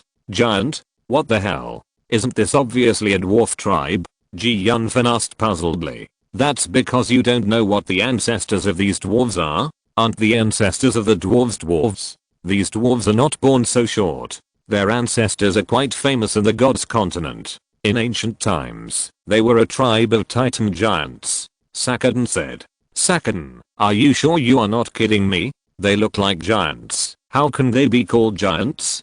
Yunfan retorted in disbelief. You know, the tallest of these dwarves only reached his chest, which was very different from the image of a giant in his mind. Legend has it that the strongest lineage of the Titans was cursed by their enemies during a great war, and then lost all their powers, and became what they are now. As time went by, the power of the curse became weaker and weaker. Some gifted dwarves broke through some of the ancestral curses through their own strength and possessed some of the abilities of the titans. This dwarf in front of us should be in this situation. When he completely broke through the curse with his own strength, it is not certain that he can recover to the state of the titans. Boy, I have a suggestion for you. If you can subdue these dwarves, it is best to subdue them. Maybe they can bring you unexpected surprises. Sakadan said. Yunfan nodded involuntarily. Storm strike. The hammer in the dwarf's hand was thrown out by him, and it turned into a lightning in the air and directly struck the human-faced spider. After the human-faced spider was hit, it was dizzy. You guys take this opportunity to leave quickly and call everyone else over, Zinite said to the other two dwarves. Sinit, why don't you leave? I need to hold them back now, otherwise, I'm afraid none of the three of us can leave, Sinit said. But, Sinit, let the two of us hold him back first. You go first. You know you are the hope of our dwarfs. Yes, you are the hope of our dwarfs. Whether we can restore the glory of the ancient times depends on you. We dwarves have been waiting for tens of thousands of years and can't wait any longer. You two can't hold the human-faced spider back with your strength alone. If you keep struggling here, I will use the power of my bloodline to launch that attack, and it will be meaningless. Now I order you in the name of the young patriarch to leave here quickly. We seem to have met a very prestigious dwarf, Kim said to himself. Let's go. The two dwarves looked at each other, hesitated for a moment, and finally decided to leave first. Zinit, hold on for a while. I will soon bring my brothers and the adults of the tribe over. At this time, the human-faced spider seemed to have recovered, and it made a strange squeaking sound, as if it wanted to vent all its dissatisfaction. Why don't you leave here quickly? What are you waiting for? Zinit said as he rushed towards the human-faced spider, and the giant hammer in his hand also launched a thunderous attack. Chapter 289 Help. It seems that it's time to make a move. Looking at the human-faced spider that had forced the three dwarves into a dead end, Yunfan smiled slightly. I have wanted to make a move for a long time, Kim said viciously. The human-faced spider looked at the three dwarves with its back facing Yunfan and the others. Although the dwarf in the atavistic state had been suppressed by the human-faced spider, he still fought back from time to time. A mouthful of venom was whistling towards the dwarfs in it. Yunfan suddenly changed direction while flying quickly, and his magical body rushed in front of the human-faced spider. The human-faced spider seemed to feel the murderer saw it coming, and actually gave up chasing the dwarf. Instead, it turned around and spit out a spider web without showing any weakness and pounced on Yunfan. Yunfan quickly changed direction while moving and jumped suddenly to avoid the spider web. Then he casually threw out a dark magic, the dark sword, and saw that the dark sword rushed directly to the forelimbs of the human-faced spider. In the strange cry of the human-faced spider, Yunfan and other magic had already hit its forelimbs. The human-faced spider screamed shrilly, and it was like crazy, spraying venom wantonly. The venom dripped on the stone and even emitted black smoke. On the other side, the hammer in the hand of the dwarf was suddenly thrown out and hit the human-faced spider. Although the dwarf's strength was much higher than Yunfan's, the speed after the hammer was thrown was not too fast. The injured human-faced spider actually dodged it. However, the human-faced spider was able to dodge, and the hammer thrown by the dwarf did give Yunfan an opportunity to take advantage of. I don't know when the black heavy sword was already in Yunfan's hand. Yunfan's close attack gave the human-faced spider fatal damage. In the end, the human-faced spider struggled for a long time and collapsed to the ground. To be honest, if it weren't for the help of the dwarf, Yunfan would never be able to solve the human-faced spider so easily. Oh, brave friend, thank you for saving me this time. How can I thank you? The injured Zenite dwarf saw that Yunfan easily killed the human-faced spider with just one click and couldn't help but screamed and said loudly, "My friend, you don't have to do this. If you hadn't attracted the attention of the human-faced spider, my attack might not have been successful." Yunfan smiled slightly. You can't say that. If it weren't for you, I would never have been able to kill the human-faced spider. From now on, you are my friend, Zinit. After dismembering the human-faced spider skillfully, Yunfan nodded and smiled. From now on, we are good friends. Yunfan never thought that it would be so easy to gain the other party's trust. Yunfan naturally didn't know that whether it was the titans or the cursed dwarves, although they had very hot tempers, they were all very generous. To describe them in the words of the earth, they were very stupid and naive. At this time, the two dwarves who had gone to ask for help came with a group of dwarves. Seeing Yunfan and the others, they looked at Yunfan and the others with some vigilance. Zinit, are you okay? The dwarves looked at Zinit nervously. What could have happened? But this matter is also thanks to my friend. If it weren't for him, I might not be able to stand here completely intact. Zinite said loudly. By the way, my dearest friend, I still don't know your name. My name is Dante. You can also call me Yunfan. Yunfan smiled slightly. Yunfan, it doesn't sound like a name, my friend. I'll still call you Dante. The dwarf Zinite muttered. Forget it, you can call me anything. Yunfan also felt that it was a bit strange to say his own name. You are too polite. Hey, don't you want the body of a human-faced spider? One of the dwarves saw Yunfan taking away the magic core of the human-faced spider, but he didn't care about the body of a human-faced spider and couldn't help but look at Yunfan in surprise and said, this thing is worthless and can't be sold outside. Then, dear friend, can you give us the body of a human-faced spider? Of course, but what do you want the body of a human-faced spider for? They are of no value, right? The body of a human-faced spider can be used to cook food. Zinite looked at Yunfan strangely and explained, for us, the meat of the human-faced spider is a very delicious meat. Fuck, can this thing really be eaten? Yunfan couldn't help but curse in his heart. When did the people from the other world, no, it should be the dwarves, have such a heavy taste? By the way, what are you doing here? Yunfan asked. This is a mine we found. There are some grow mines in it, but it often collapses, and the big rocks in the cave will fall down, making it very difficult and dangerous to mine. Several tribesmen have been injured by it, and a few days ago, a tribesman was killed by it. I just didn't expect that I would encounter a human-faced spider when I was checking it. Zinite seemed to have a good impression of Yunfan and had regarded him as a real friend. Without even hesitation, he told the secret kept by the dwarves. The other dwarves wanted to stop Zinit, but before they could speak, they found that Zinit had finished speaking. They couldn't help but blow their beards and glared at Bennett, as if blaming Zinit. You know, there are fewer and fewer people coming to the grow mine in recent days, and the dwarves have cherished it. So that's the case. If you don't mind, I can help you open the mine. I think with my help, you will reduce a lot of danger. Grow mine, this is simply a free ride.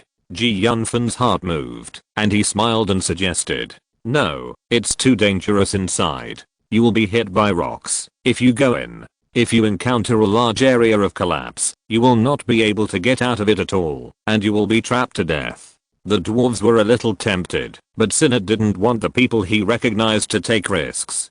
Don't worry, I'm a dark magician. I can summon some zombies or skeleton warriors. I don't have to do it myself. Yunfan smiled and explained to the dwarves. Oh, then I'll go in and discuss it with them to see if they agree. Zinit thought for a moment, said this, and started whispering to the other dwarves. Chapter 290 Mining. After a while, the dwarf Zinit came out and said politely to Yunfan, my friend, we are willing to share the secret of this mine with you. Please come in and mine this mine with us. Yeah. Yunfan was delighted after hearing what the other party said. He immediately stretched out his middle finger and index finger and made an expression of victory. Yeah. The dwarf Zinit, following Yunfan's example, also raised two fingers. My friend, what do you mean by this? My friend, this means that I'm very happy. I'm very happy to have the friendship of your dwarves. Yeah. We dwarves are also very happy to have the friendship of a friend like you. Feeling happy, Yunfan said modestly, thank you for your trust. I'm very happy to work with you. By the way, I wonder if I can exchange some of your ores with other things? My friend, what exchange can we talk about? As long as you want me to give you a few pieces, that's all. After saying this, the dwarves first dragged the corpse of the human-faced spider into the cave, and then took Yunfan and the others to cover the entrance of the cave with leaves, and finally took Yunfan into the mine. The mine was much darker and narrower than Yunfan had imagined. It would be a little inconvenient for ordinary people to move inside, but the dwarves were short in height and could walk freely inside. But Yunfan and Avril and others were a little inconvenient and not very used to it. Even with the illumination of magic lamps along the way, the mine still seemed very dark and stuffy. After walking for a few minutes, Yunfan, Avril and others had to bend their bodies. The further they walked inside, the more damp and dark it became. Gravel was everywhere on the ground. When Yunfan found it difficult to walk with his body bent, the dwarves finally stopped. Several more dwarves appeared in front of them, holding shovels and hammers in their hands, and were desperately mining. The sound of ding dong dong kept coming into people's ears. When they found that the dwarfs in it had brought Yunfan and others in, they couldn't help but stop their actions and looked at Yunfan and others with suspicious and wary eyes, as if they were about to take action. My people, don't worry, this is my good brother Dante. He is here to help us mine, and he has no ill intentions. The dwarfs in it hurriedly explained to the other dwarfs. Hearing the words of the dwarfs in it, the other dwarves gradually let down their guard and slowly approached Yunfan and others. Zinnet, what's going on? When did you become good friends with humans? Said an older dwarf. Father, when we went out to look for food again, we encountered a human-faced spider. If it weren't for the help of brother Dante, we might not be able to come back this time. The dwarfs in it briefly described what he had just experienced, and they also gave us the body of a human-faced spider. My friend, I didn't expect you to save my son.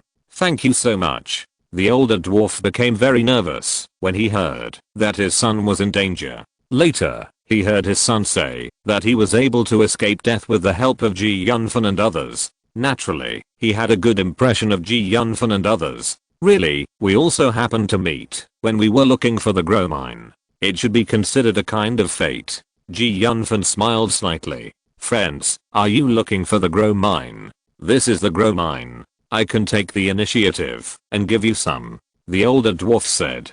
Chief, there are not many grogor left, not even enough for us to forge weapons. Said a dwarf beside the elder dwarf. We dwarves are the most loyal, not to mention that little brother Dante saved my son. Even if all the grog or is given to little brother Dante, it would not be too much. The elder dwarf blew his beard and glared.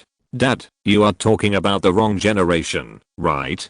Dante is obviously my brother. The dwarf said a little aggrieved. What do you mean your brother? It's my brother. Hurry up and call Uncle Dante. The elder dwarf blew his beard and glared again. This, Uncle Dwarf, I'm not old, so you'd better call me Dante. Yunfan smiled and said to the elder dwarf. Okay, I'll call you Dante. After we finish mining, you can come back to the tribe with me and let me entertain you well. The elder dwarf said carelessly. Father, brother Dante said he wants to help us mine. What are you talking about? Dante is your savior. How can you let your savior help you mine? I'll beat you to death. The older dwarf said viciously with his eyes wide open. Uncle Dwarf, this is not Sinet's fault. I want to help.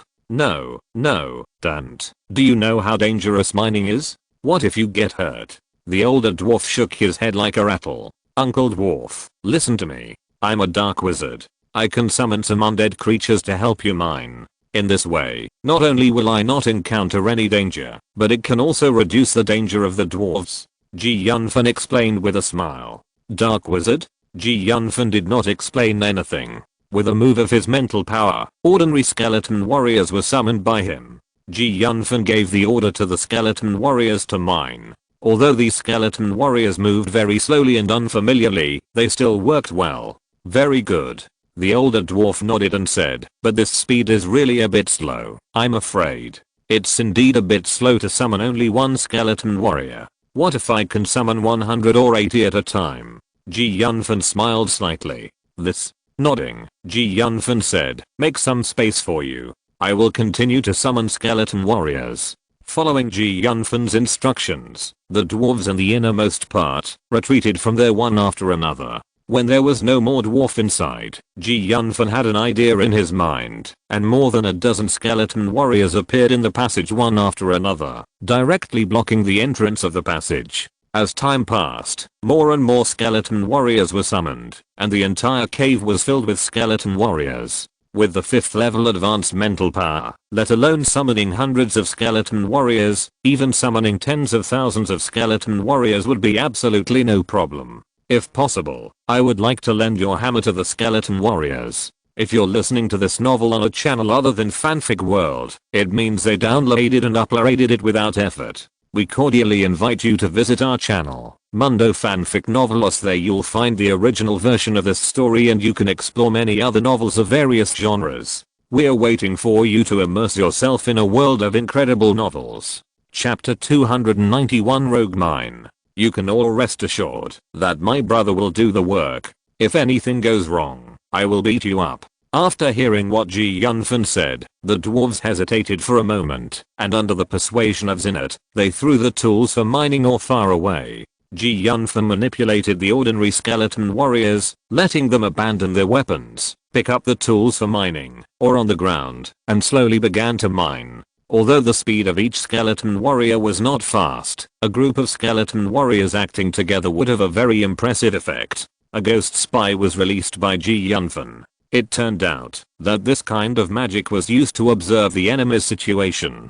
Now Yunfan used it to check where there were ores, avoiding blind mining, and greatly improving efficiency. Yunfan couldn't help but think, could it be that this dark magic is specifically used to be a miner? Following Yunfan's order, the ghost spy and the skeleton warriors floated into the depths of the mine. With the help of this ghost spy, Yunfan could even observe the scene deep in the mine. Some skeleton warriors walked a long distance away. When Yunfan felt that they could not control them any further, he could not help but give the task of digging, or on the spot. According to the vision of mental power, he controlled these skeleton warriors to knock open some of the surrounding ores. Along with the actions of the skeleton warriors, a ding-dong sound came from inside. Yunfan clearly felt the geological instability in some places. The excavation of the skeleton warriors made the stones in the mine loose, and a lot of gravel fell from the top. At first, Yunfan did not pay attention, but later the stones that fell became larger and larger, and finally a few large stones fell directly, smashing a skeleton warrior into a pile of ancient foam. Uncle, didn't we provide any support or protection when we were mining the ore? Yunfan suddenly asked. What is support? I have never heard of it before. For thousands of years, we have been mining like this, sending people in directly to dig. No wonder you say mining is dangerous. The main reason is that your mining method is wrong. You should support while digging to prevent the collapse of the mine. Yunfan said, forget it, these things are not something that can be explained in a few words. After we go out, I will tell you the support method, which can prevent mine collapse to the greatest extent. Concentrating his mental power, Yunfan closed his eyes and stood in front of several dwarves, carefully controlling the skeleton warriors. The ghosts observed the loose boulders and asked the skeleton warriors below to dodge them as soon as they fell. Yunfan separated some of the skeleton warriors and began to collect ore and gathered all the excavated ore. When the skeleton warriors moved the ores mined from the ground to Yunfan's side one by one, several dwarves here called out and walked forward one by one without waiting for Yunfan's order. Seeing these dwarves carrying stones on their backs one by one, Yunfan couldn't help but ask, don't you have space rings? Why are you carrying all the ores on your backs? We used to have a few space rings in our tribe, but later a few dwarf warriors went out for adventures and took all the space rings away. The leading dwarf chief seemed a little embarrassed and said, the price of space rings shouldn't be expensive, right? With your dwarf forging technology, it shouldn't be a problem to forge some weapons in exchange for some space rings. We have never had a good impression of humans, and humans rarely trade directly with us. A little dwarf explained in a low voice. At this time, dozens of ores of different sizes were placed in front of Yunfan. Several dwarves cheered and rushed to break the ores and put them into the big pockets behind them. Oh, dear friend, because of your help, today's harvest is more than the ore we got in a week. These precious ores can be forged into powerful weapons after refining. This is really a happy thing. Although the dwarves of the dwarf tribe were very tired, they were in surprisingly good spirits now. Looking at their companions, they happily smashed and picked up the ores and excitedly expressed their gratitude to Yunfan. The dwarves picked up the ores excitedly and laughed loudly while taking out the strong liquor they carried with them and pouring it into their mouths happily. The dwarves have two hobbies. The first hobby is strong liquor, and the second hobby is to forge weapons. The stronger the strong liquor, the more they like it. My friend, how about trying my wine? Zinite said as he handed the wine bag he carried with him to Yunfan. Yunfan was not polite at all. He took the so-called strong liquor handed over by the dwarf Zinite, opened the lid of the wine bag, and drank it casually, but his brows frowned slightly. My good brother, is the alcohol content of my wine too high? That's right, few people can drink wine with the alcohol content of mine. Zinite said proudly, raising his head. This is brewed using our family's unique brewing method. Other families' wines don't have this, and my wine has a high alcohol content. This? Yunfan didn't know how to answer. Although compared with other wines he had drunk on the road before, the alcohol content of the wine in front of him was higher, probably equivalent to the wine of 36 or 37 degrees on Earth. But these days, Yunfan has used distillation technology to make spirits equivalent to 59 degrees on Earth. The wine in front of him is already common, but he didn't want to discourage the enthusiasm of the dwarfs, so he didn't know how to answer for a while. My brother, do you have any unspeakable secrets? We are brothers, you can say whatever you want. Zinite said carelessly, waving his arms. Well, I'm going to say it, don't be angry. The alcohol content of your wine is not too high, which is really very common for me. Yunfan said lightly. My friend, you must be joking, right? Zinite almost jumped up in excitement. By the way, I have a kind of wine here, you can try it. Yunfan remembered that there was some strong liquor brewed by himself in his space ring. With a slight movement of his mental power, he took out a transparent bottle from the space ring. This is a wine bottle I made, specially used to hold wine. Chapter 292 The Temptation of Wine. Yunfan unscrewed the bottle while speaking, and handed it to the dwarf.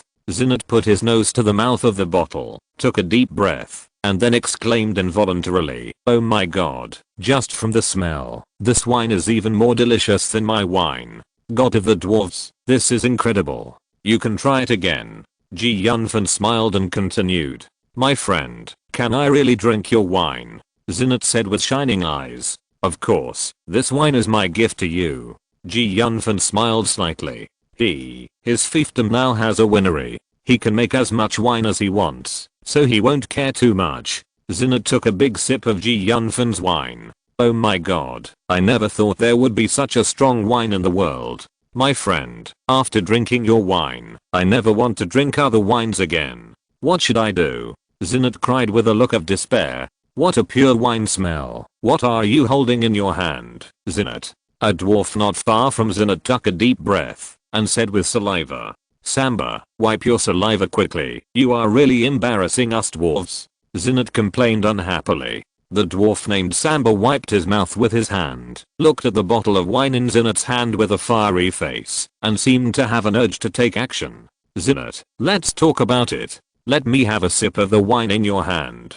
How about that? I'll give you the whole piece of grogolite I've hidden. No way. This wine was given to me by my brother. How can I exchange it with you? Zinite said with an expression that he would never let his friends give me things or give them to other people. In fact, the real reason was that this strong wine was too much for his taste. Zinite, what are you doing there? Come here quickly. At this time, Zinite's father's voice suddenly came over. Zinite's face suddenly became very ugly. He hurriedly wanted to close the bottle cap in his hand, but he was still a little slow. Zinite, what are you holding in your hand? Give it to me, let me see. Dad, you must have seen it wrong. I don't have anything in my hand. Zinite said while hiding the hand holding the bottle behind his back. You bastard, you still want to deceive me, your father? I have drunk more wine than you have drunk water. Wait a minute, why do I smell the scent of good wine? You little bastard, hurry up and take out the things in your hand. Zinite's father yelled. Dad, let me tell you first, the things in my hand are given to me by my brother. You can't take them. Zinat looked helpless. You little bastard, I worked hard to raise you, and you dare to guard against your father like a thief. Are you asking for a beating? Zinat's father said again with a glare. Dad, you are cruel. Okay. Zinat took out the bottle of wine in his hand very reluctantly. Zinat's father took the bottle and unscrewed the cap directly. A spicy aroma of wine rushed to his nose. Zinat's father swallowed his saliva involuntarily. Good wine? Zinat's father pointed the bottle mouth directly at his mouth and poured the wine and the bottle into his mouth. Dad, drink slowly and leave some for me. Zinat's eyes were almost spitting fire. He regretted that he should drink more. The wine is now in his father's hands, and the possibility of getting it back is almost zero. My dear friend, did you bring this wine? Zinat's father looked at Yunfan and asked with hope. Then this wine was brought from my fiefdom, and the taste should be okay. Yunfan smiled slightly. This taste is more than okay. It is simply a delicacy in the world. Zinat's father exclaimed. I think this wine is just average. I have a lot of strong wines there, and the taste of each wine is much better than this wine. Yunfan said very calmly. Yunfan had already heard about the character of the dwarves. They all love wine. Before he decided to look for the dwarves, he prepared a lot of strong liquor in his fiefdom. My dear friend, is what you said true? Zinite's father exclaimed in disbelief. I wonder if my dear friend can let us exchange weapons for your wine. Of course. You know, our dwarves forging technology is famous in the continent, and even artifact forgers have appeared. Yunfan flattered without showing his expression. These are the glory of our ancestors. But their descendants are not doing well now. Not to mention artifact forgers, even holy weapon forgers have not appeared in our tribe. Zinite's father said with a sad face. Uncle, I believe that your dwarf tribe will reproduce the glory of your ancestors. Yunfan smiled slightly. My friend, I'll take your good words. By the way, let's not talk about this for now. Didn't you just say that you have a lot of strong liquor in your hand? Can I try it first? Zinat's father looked at Yunfan with hope and said. Uncle, aren't you going to hold a party to welcome us in the evening? I'll take out all the strong liquor in the evening and let you dwarfs taste it. How about that? Yunfan said with a smile. Do we have to wait until the evening? Zinat's father, although a little disappointed, but when he heard that Yunfan did not refuse him, his mood immediately recovered and even became unprecedentedly high. Zinat told our tribe to take out all the delicious food at home. Today we have to entertain our guests well. Okay, Dad, Zinat said, and hurriedly walked towards the direction of the dwarves. This little bastard is rough all day long. I really don't know when I can worry less. Zinat's father couldn't help but cursed his son as he hurriedly left. Oh my god, what is this? What is this? Suddenly, a dwarf not far away screamed loudly, and the scream attracted several dwarves, who rushed over one by one. Yunfan and the others were also startled by the scream, and could not help but move closer, but at this moment the dwarf was surrounded by layers of people, so Yunfan could not see anything, and secretly wondered if something had happened. Chapter 293 Abducting the Dwarf. Just when Yunfan was suspicious and guessing, the dwarf over there suddenly laughed wildly and shouted excitedly, Grow mine, I didn't expect that we actually dug up the grow mine. Damn it, although I haven't seen the grow mine for a long time, I'm sure that this is really the grow mine. My god, there is really grow mine in it. If the tribe leader knew, he would go crazy. The other dwarfs, after hearing what the dwarf said, their faces flushed red, and they couldn't help dancing and hitting with hammers frantically, making a huge roar, which scared Yunfan and his friends. From the conversation of these dwarfs, Yunfan heard that the grow mine seemed to have not appeared in the dwarf tribe for a long time. No wonder the price of this ore is so high. He was relieved and secretly happy. With his relationship with the dwarves and the wine, it should not be a problem to exchange for a small piece of grow mine. After a while, the dwarves gradually calmed down. Even Zenith's father was dancing with joy. Uncle, is grow ore so rare now? Yunfan couldn't help but ask. Gero ore is already very rare. Legend has it that this ore is a gift from the gods to the continent. Zenith's father kept nodding like a chicken pecking at rice, and said excitedly, Gero ore has the highest density and hardness of all ores, but its mass is the smallest of all metals. Moreover, it will never rust. By adding other materials, it is the best material for making weapons. This is a gift from God to us. Yunfan was about to say something congratulating, but suddenly a flash of inspiration came to his mind, and a memory came to him. According to the properties of this grow ore, he suddenly realized that this grow ore should actually be an extremely special alloy material. Alloy materials are difficult to form under natural conditions, so it is so rare. If it is really as he expected and thought, he may be able to synthesize this grow ore as long as he finds certain materials. Unfortunately, there is only a small piece, and it seems that it is only enough to make a small dagger. After the excitement, Zenith's father looked at the grow ore in the dwarf's hand, and said with some regret. At this time, Yunfan saw the so-called grow ore, which was not much different from what he expected. It was definitely an alloy material composed of multiple materials. Patriarch, don't be too discouraged. Since we have found the grow ore, I believe there must be more grow ore inside. Maybe we can get a bigger piece next time, so that we can make the sharpest weapon. The dwarves said one by one. Dear friend Dante, thank you very much for your help today. We are willing to develop our mine with you.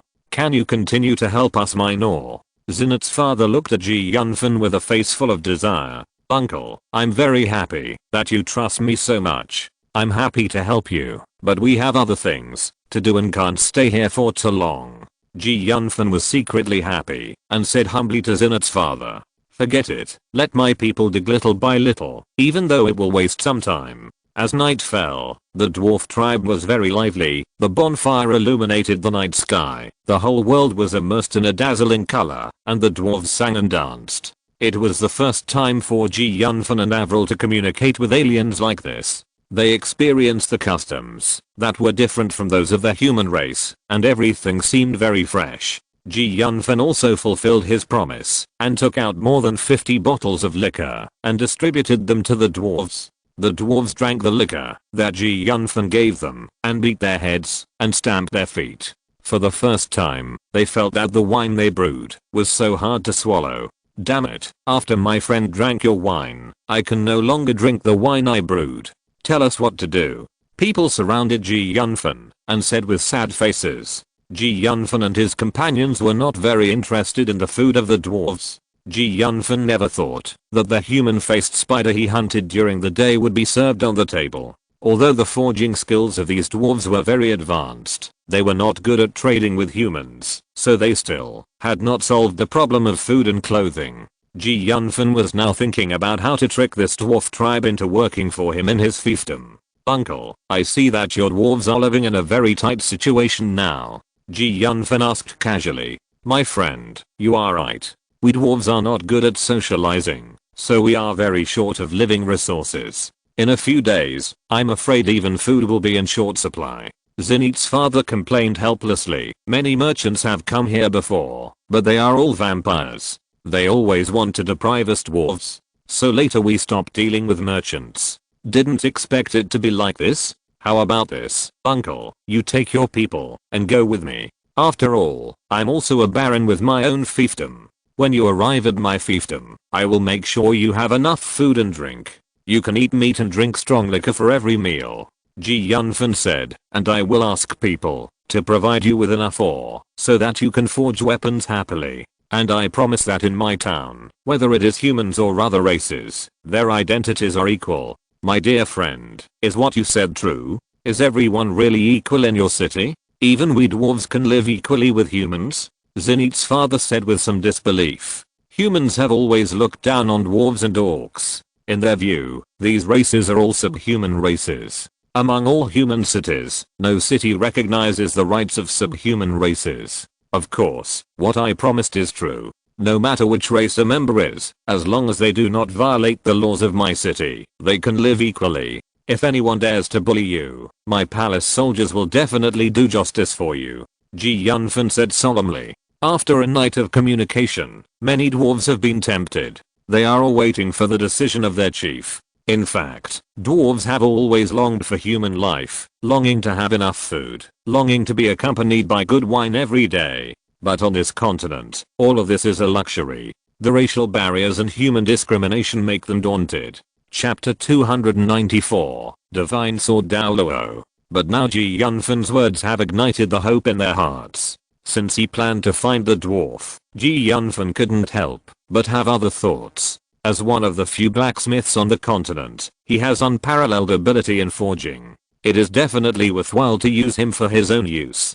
The dwarves were hesitant and couldn't make up their minds. They looked at their patriarchs one by one, waiting for their patriarch's final decision. My dear friend, it's not that I don't trust you, but this decision has a huge impact on our dwarfs. I need to discuss it with the elders. Zinat's father said apologetically. Uncle, I understand your concerns. Ji Yunfan nodded slightly and was not angry. Then thank you my friend for your understanding of me. Zinat's father looked at Ji Yunfan with a complicated expression. If he didn't know that Ji Yunfan had other intentions until now, then he would be a fool. Although the dwarves are upright, it doesn't mean they are stupid.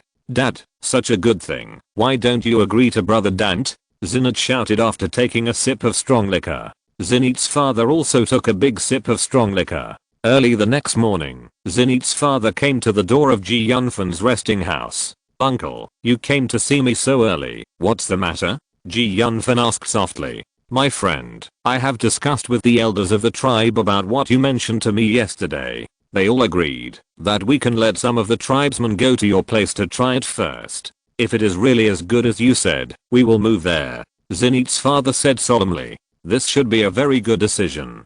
Ji Yunfan smiled slightly. With strong wine, he could cast it at will. He believed that these dwarves would definitely choose to stay in their fiefdom. More importantly, he has discovered the essence of Gromine. He is confident that with his own science and technology, he can study the composition of Gromine and create artificial Gromine. By then, I'm afraid that, even if these dwarves are asked to leave, they will not leave. Now these cannot be said, and the lovers will definitely not believe it, and I'm afraid it will leave a bad impression in the minds of the dwarves. The migration has been settled. Ji Yunfan told the dwarves about some cave support methods and opinions he had seen on Earth. When they heard what Ji Yunfan said, their eyes lit up. Why have we never thought of this method before? If we had done it this way before, we would have mined more than just these ores, and we wouldn't have to worry about mining all day. There are even many mines that have become abandoned, mines due to landslides. These mines were originally difficult for us to mine deeper ores. Since my friend is willing to share support technology with us, we are also willing to share secrets with you. We are willing to share everything in it with you, including the God-given grower ore. We are willing to share it with you equally. I hope you don't refuse, otherwise we will be embarrassed. Zinat's father thought about it and made a careful promise. After hearing what Zinat's father said, Ji Yunfan sighed that, although the dwarves are paranoid and irritable, they are still a race worth making friends with. After the promise made by Zinit's father, Ji Yunfan felt ashamed of his ulterior motives. He pondered for a moment and said, Uncle, I came here for the grow ore this time. We don't need much, just one piece is enough. You know, these grow ore can only play its greatest role in the hands of you dwarves. In addition, if I have enough grow ore, I beg you to repair a weapon for me, okay? No problem, brother Dante, don't worry. If I have enough grow ore, I will do it myself and help you make a handy weapon. Zinite's father smiled and promised. No, just help me repair this weapon. Ji Yunfan took out the black heavy sword from the space ring. Excalibur. Zinite's father exclaimed in disbelief when he saw the black heavy sword in Ji Yunfan's hand. My god, my friend, where did you find this magic sword? Uncle, do you know this broken sword? Ji Yunfan said with a little surprise. How can I not recognize this sword? It was the sword of the god of war Houston in the ancient times. It is one of the 3 great swords forged in the peak era of our dwarves forging. Zinat's father said with a sigh. You mean this sword was forged by the ancestors of your dwarves? There are actually quite a few dwarves on the continent. There are at least 700 or 800 dwarves, if not 1000. Ji Yunfan never thought that he would meet the dwarves who forged the sword Daoluo. If that's the case, it should be more reassuring to give this broken sword to you to rebuild than to give it to others. Ji Yunfan smiled slightly. My friend, do you really want us to help you rebuild the sword? If my other tribesmen knew about it, they would be so happy. Zinat's father said excitedly. Yes. In that case, we are done. Zinat's father's eyes were filled with blood, like a mad bull. The sword Daoluo was once the pride of this branch of dwarves. Only the dwarves who could forge artifacts could be called the artifact family. The dwarves of Zenite were once the glorious artifact family, but after a series of changes, the technology of forging artifacts was lost, and this branch of dwarves fell from the altar.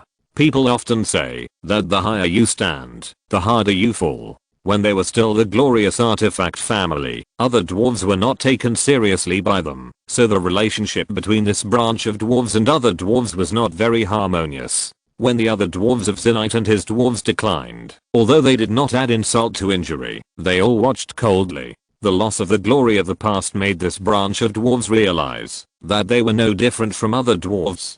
This branch of dwarves left the place where they originally lived and began to live in anonymity. No one knew that they were once the glorious artifact family. Although the former glory is gone, they have always wanted to restore their former glory. Finding the lost artifacts and finding the forging method of their own artifacts is the goal of this dwarf tribe. Thousands of years have passed, and the secret of the glorious artifact family is only known by the patriarch and elders of this dwarf tribe. Chapter 295, General. Zenith's father. He never thought that the human who saved his son would appear in front of him again with the artifact forged by his ancestors, and asked him to repair the artifact. If Ji Yunfan was his son's benefactor in front of Zenith's father before, now Ji Yunfan is the benefactor of their dwarf tribe in his heart. At this time, Ji Yunfan finally put his mind at ease, secretly sighing that he didn't expect that the repair of the magic sword was finally settled. Smiling, he talked with Zenith's father about the future development of the dwarf tribe. Although he has figured out the true origin of the grow mine, he cannot synthesize the grow mine now because of the conditions. In order to complete the task, he decided to mine it first. After half a day of excavation, with the experience of the last mining, this time the harvest was even richer than yesterday. In addition to a large amount of copper and iron ore, 2 pieces of grow ore, one large and one small, were obtained again. Ji Yunfan directly handed the large piece of grow ore to the dwarves and left the small piece of grow ore for himself. This small piece of grow ore was enough for them to complete the task. Ji Yunfan had just returned to Grom City on the west coast when Cairns Elvis brought the news of his promotion.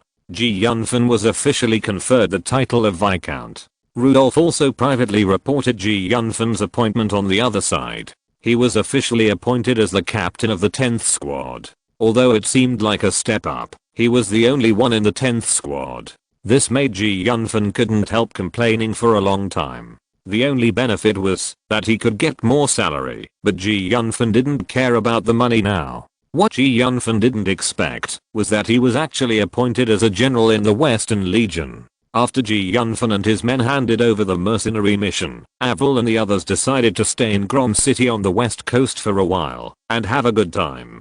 Ji Yunfan naturally had no objection to this. After the Viscount settled them down, he decided to resume his post in the Western Army. Ji Yunfan, a lieutenant general, was actually a sinecure with few people under him, so his reinstatement in the Western Army was just a show. Through the teleportation array, Ji Yunfan appeared directly in Babylon, the base camp of the Western Army of Babylon, which was guarded by several 8th level professionals. It can be said to be the most powerful military force stationed in the Empire. After walking out of the teleportation array, Ji Yunfan did not report directly to the military department, but took a tour of Babylon City. Ji Yunfan found that Babylon City was worthy of being the headquarters of the Western Army. The public security here was the best among the cities he had visited except the imperial capital, and basically no one dared to make trouble here. In the northern district of Babylon City, there are many magnificent tall buildings, where many nobles and celebrities of the empire live. There are the most city defense troops here. There are always many city guards wearing armor and holding weapons patrolling. Mr. Magician, please stop for a moment and show your ID. Just when Ji Yunfan looked around, a group of people suddenly blocked his way. Although there are many outsiders in Babylon City every day, most of them have registered at the city management office and carry a badge representing their identity. Yunfan has just arrived in Babylon City and does not know about these, so he naturally did not get the badge representing his identity. Proof of identity? Yunfan was a little puzzled. The soldier saw that Yunfan looked dignified and did not look like a bad guy or a spy, so he patiently explained to Yunfan. Anyone who enters Babylon City must register at the city management office to avoid unnecessary trouble, the soldier said, while showing the badge representing his identity to Yunfan. I didn't expect that I would need this thing to come to Babylon City. Yunfan nodded slightly and said, Mr. Magician, you should come with us to sit for certification now, otherwise, we will expel you from Babylon City, the soldier said with a serious face. Well, please lead the way, Mr. Soldier. Yunfan nodded. Based on the principle of less trouble is worse than more trouble, Yunfan did not object. Then Mr. Magician, please follow me, the soldier said, while leading Yunfan. On the way, the soldier asked tentatively, I don't know who Mr. Magician is, and what he is doing in our Babylon City. My name is Dante, and I'm the Viscount of Grom City on the west coast. Because I was appointed by the Western Legion, I was appointed as a general of the Western Legion. Yunfan said lightly. What? You are the Viscount of Grom City on the west coast? I have really heard of your name. Our deputy legion commander personally gave an order. If you come, I must tell you, and let you go to him. The soldier was obviously shocked after hearing what Yunfan said. The deputy legion commander you are talking about, is it Lord Cairns Elvis? Yunfan asked. Yes, it is Lord Cairns Elvis. The soldier looked at Yunfan curiously. He guessed that Yunfan should be the young master of a big family. Otherwise, how could an ordinary viscount catch the attention of the deputy legion commander? Yunfan was soon taken to the city management office. After a series of identity verifications, Yunfan got the identity card belonging to Babylon City. Yunfan directly hung the identity card on his chest. General, please follow me. The soldier respectfully made a gesture of invitation to Yunfan. Yunfan nodded, and then the soldier took Yunfan to where Cairns Elvis was. After a while, the soldier took Yunfan and stopped in front of a building. There was no guard in front of the door to open it, and it didn't look as conspicuous as the surrounding buildings. The soldier arrived in front of the gate, concentrated his attention and looked around. After finding that no one seemed to notice him, he began to knock on the door. Seeing the soldier's frequent performance, Yunfan couldn't help but frown slightly. We are here to see Lord Cairns Elvis. It seems that there is no need to be so cautious. Lord Cairns Elvis personally ordered that, if he finds you, he will take you to see him, and not let others know. The soldier explained. What is going on? Cairns Elvis seems to have some concerns. This is not a good sign. Yunfan frowned slightly, but still followed the soldier into the yard. Chapter 296 Traitor. After a while, a gentle-looking butler opened the door, looked at Yunfan and the soldier, and asked with a smile, Hello, Mr. Soldier, who are you looking for? This is Viscount Dante, the Lord is looking for. The soldier said hurriedly. It turns out to be Viscount Dante, please follow me. When the man dressed as a butler heard the soldier call out Yunfan's name, he immediately stepped aside and motioned Yunfan and the others to come in. After Yunfan and the soldier walked in, the man dressed as a butler stuck his head out and carefully observed in front of the door, then quickly closed the door and walked in with Yunfan, appearing very cautious. The actions of the man dressed as a butler made Yunfan feel more uneasy. Because the buildings inside are really ordinary, compared with the luxury of Yunfan's Viscount's mansion, this place seems a little inconspicuous, and the building area is far less than his Viscount's mansion. It should be said that it can only be regarded as an ordinary civilian house, which is not conspicuous in Babylon City. Yunfan didn't believe that the deputy commander of the army would live here. After walking for only 1 minute, a man dressed as a butler took Yunfan into a hall and said, Lord Viscount Dante, please wait here for a while. I'll go call the master. After a while, Cairns Elvis walked in from the door, but his face was a little haggard, and he was not in a good mood. It seemed that he had not been very comfortable recently. Baron Dante, I should be the Viscount now. It's great to see that you are safe and sound.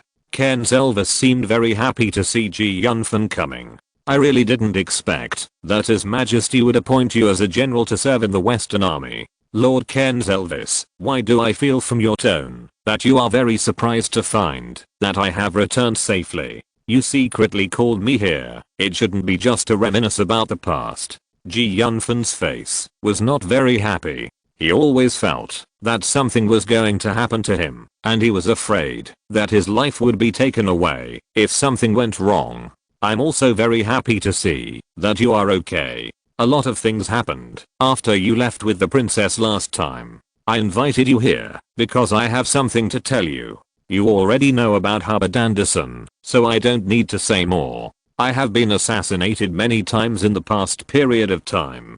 Cairns Elvis said. Yunfan nodded.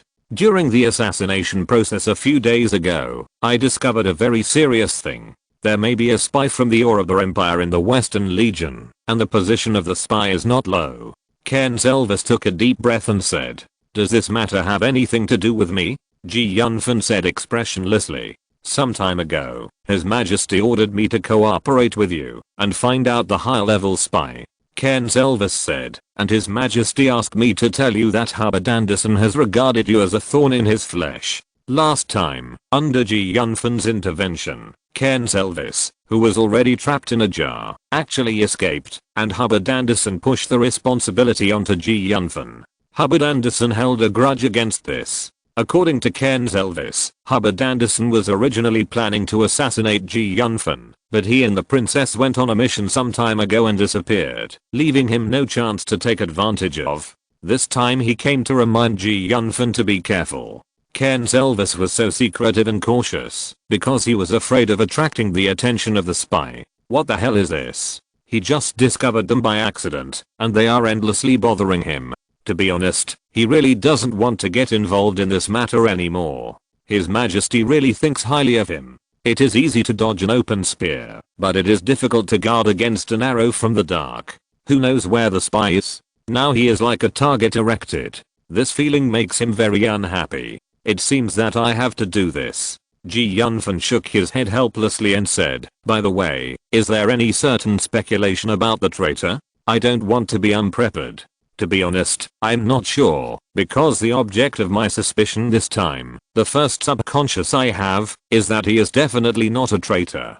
Cairns Elvis hesitated for a moment and said, "Who exactly do you suspect?" Yunfan asked in a deep voice. "The Western Legion has a total of 1 Legion commander and 3 deputy Legion commanders. I suspect one of the other 2 deputy Legion commanders, Jakasbaru, the son of the former Legion commander." Cairns Elvis said leisurely. "Lord Cairns Elvis, you are not kidding, are you? Do you know what you mean by saying this?" Yunfan said in disbelief. "Because do I know what this means? That's why I have to think carefully. In terms of strength and influence, Jakasbaru is second only to the commander of the Western Army. He is even slightly inferior to me. If he betrays at a critical moment, I dare not imagine the consequences." Yunfan couldn't calm down for a long time after meeting Cairns Elvis. There was no way.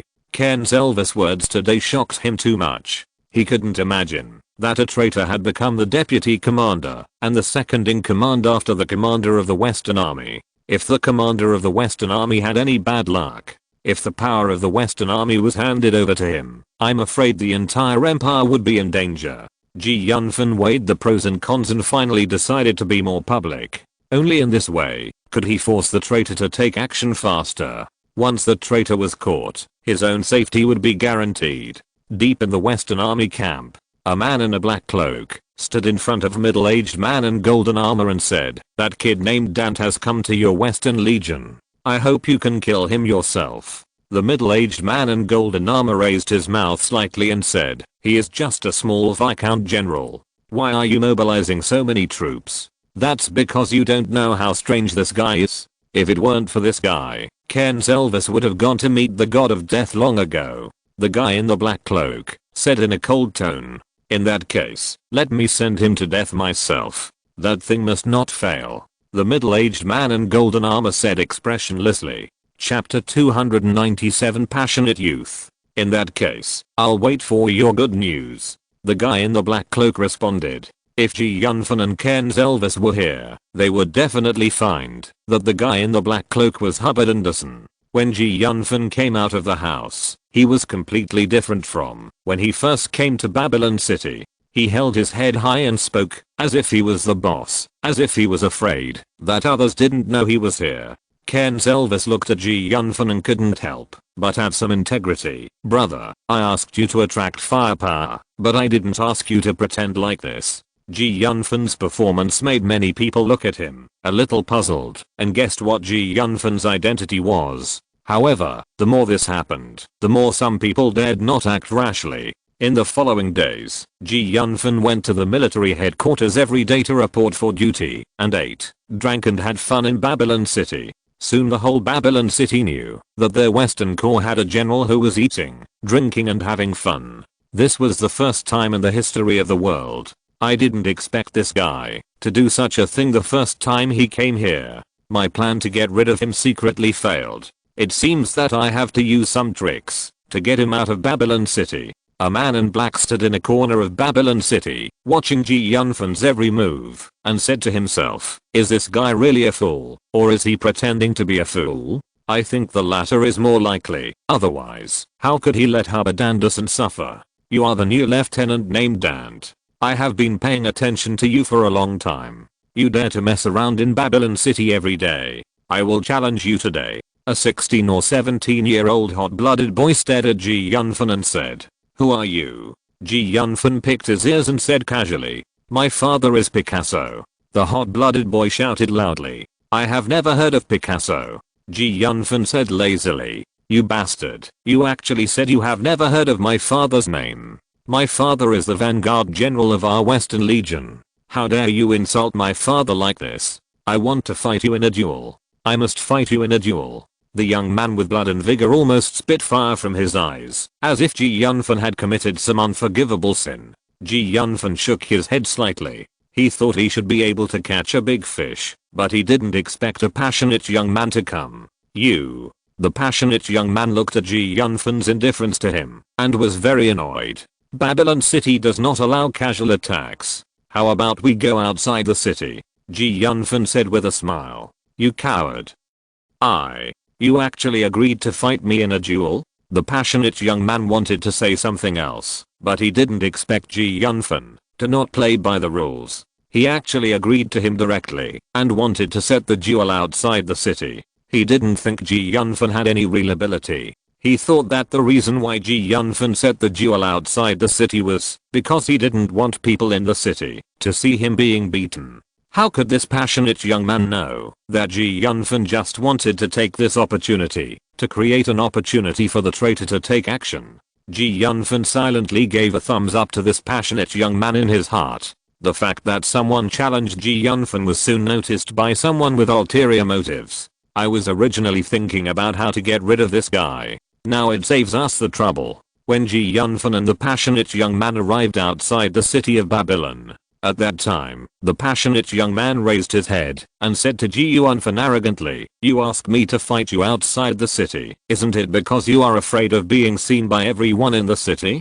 Now be obedient and give in, and I will be gentle when I take action. Yunfan looked around nervously and said unhappily, young man, I think you think too much. Remember, if something happens, run quickly. What do you mean, you little brat? Do you mean you can beat me to a pulp? I originally wanted to let you go, but now it seems unnecessary. The passionate young man said angrily. Here they come. Yunfan took a deep breath and said, what's coming? The passionate young man was still puzzled. At this moment, suddenly a dozen men in black rushed out and surrounded Yunfan and the others. You actually called people. You are a general. How can you be so unrefined? The passionate young man thought that these dozen men in black were called by Yunfan and couldn't help yelling, you idiot.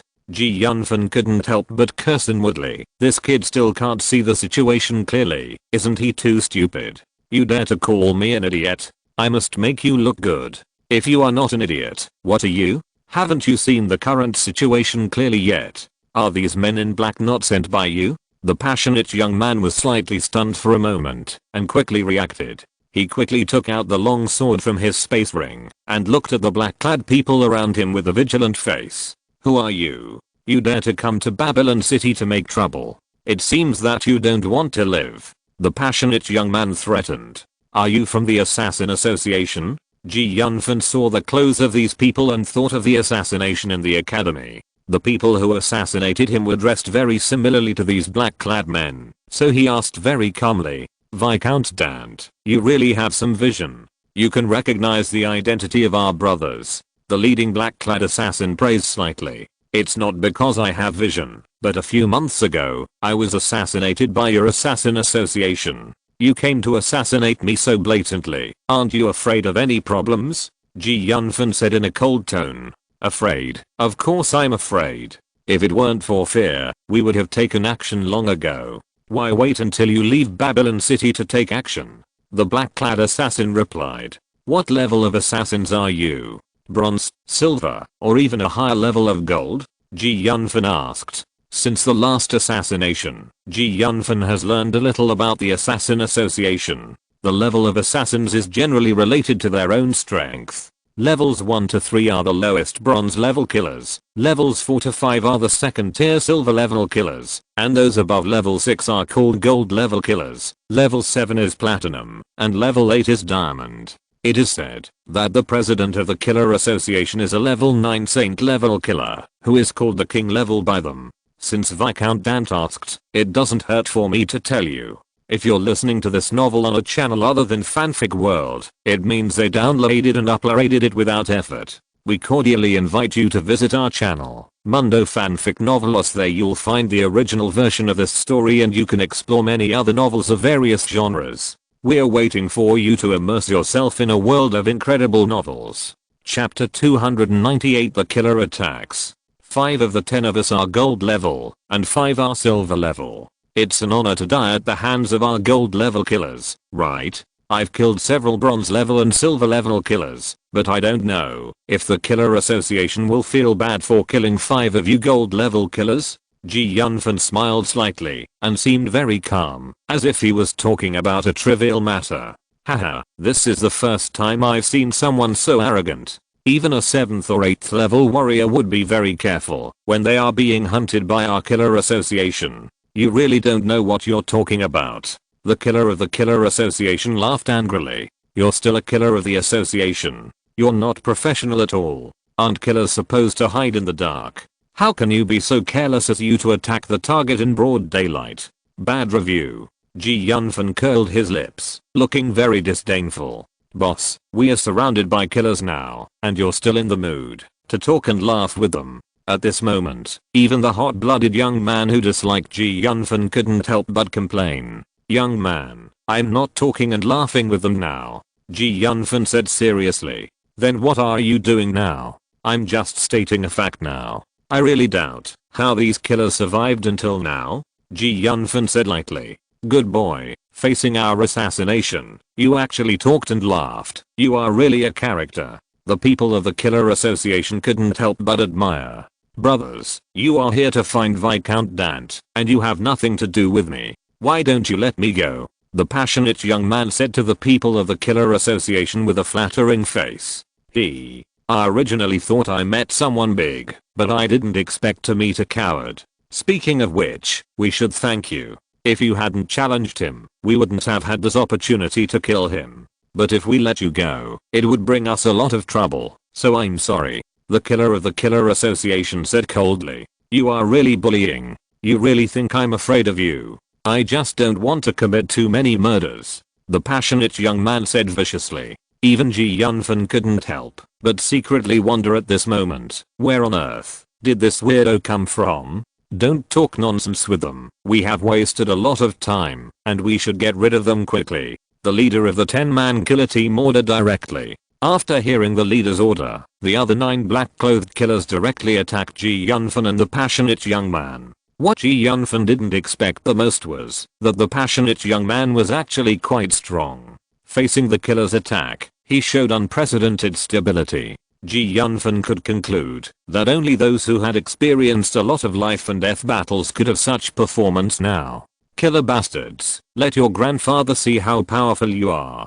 The passionate young man held the long sword tightly in his right hand, and the sword energy and fighting spirit were displayed by him in a fierce and impenetrable manner. Even Yunfan had to admit that, if he only looked at the fighting spirit cultivation, he was actually far behind the passionate young man in front of him. The golden fighting spirit burst out from the long sword in his hand, so bright and dazzling that it made people unable to open their eyes. He stabbed at the killer who was running towards them. Yunfan was naturally not to be outdone. The dark element around him gathered and instantly condensed into a magic element group in front of him. Then she raised her right hand slightly, and the condensed magic element group flew out instantly. The killer who was originally standing in front of Yunfan was instantly corroded by the dark element, and his body was not flexible enough. Although he was still covering his face, his eyes showed that he was now grief-stricken and howling like a wolf. At this time, the crossbow arrow flew out like lightning and shot straight at Yunfan's back.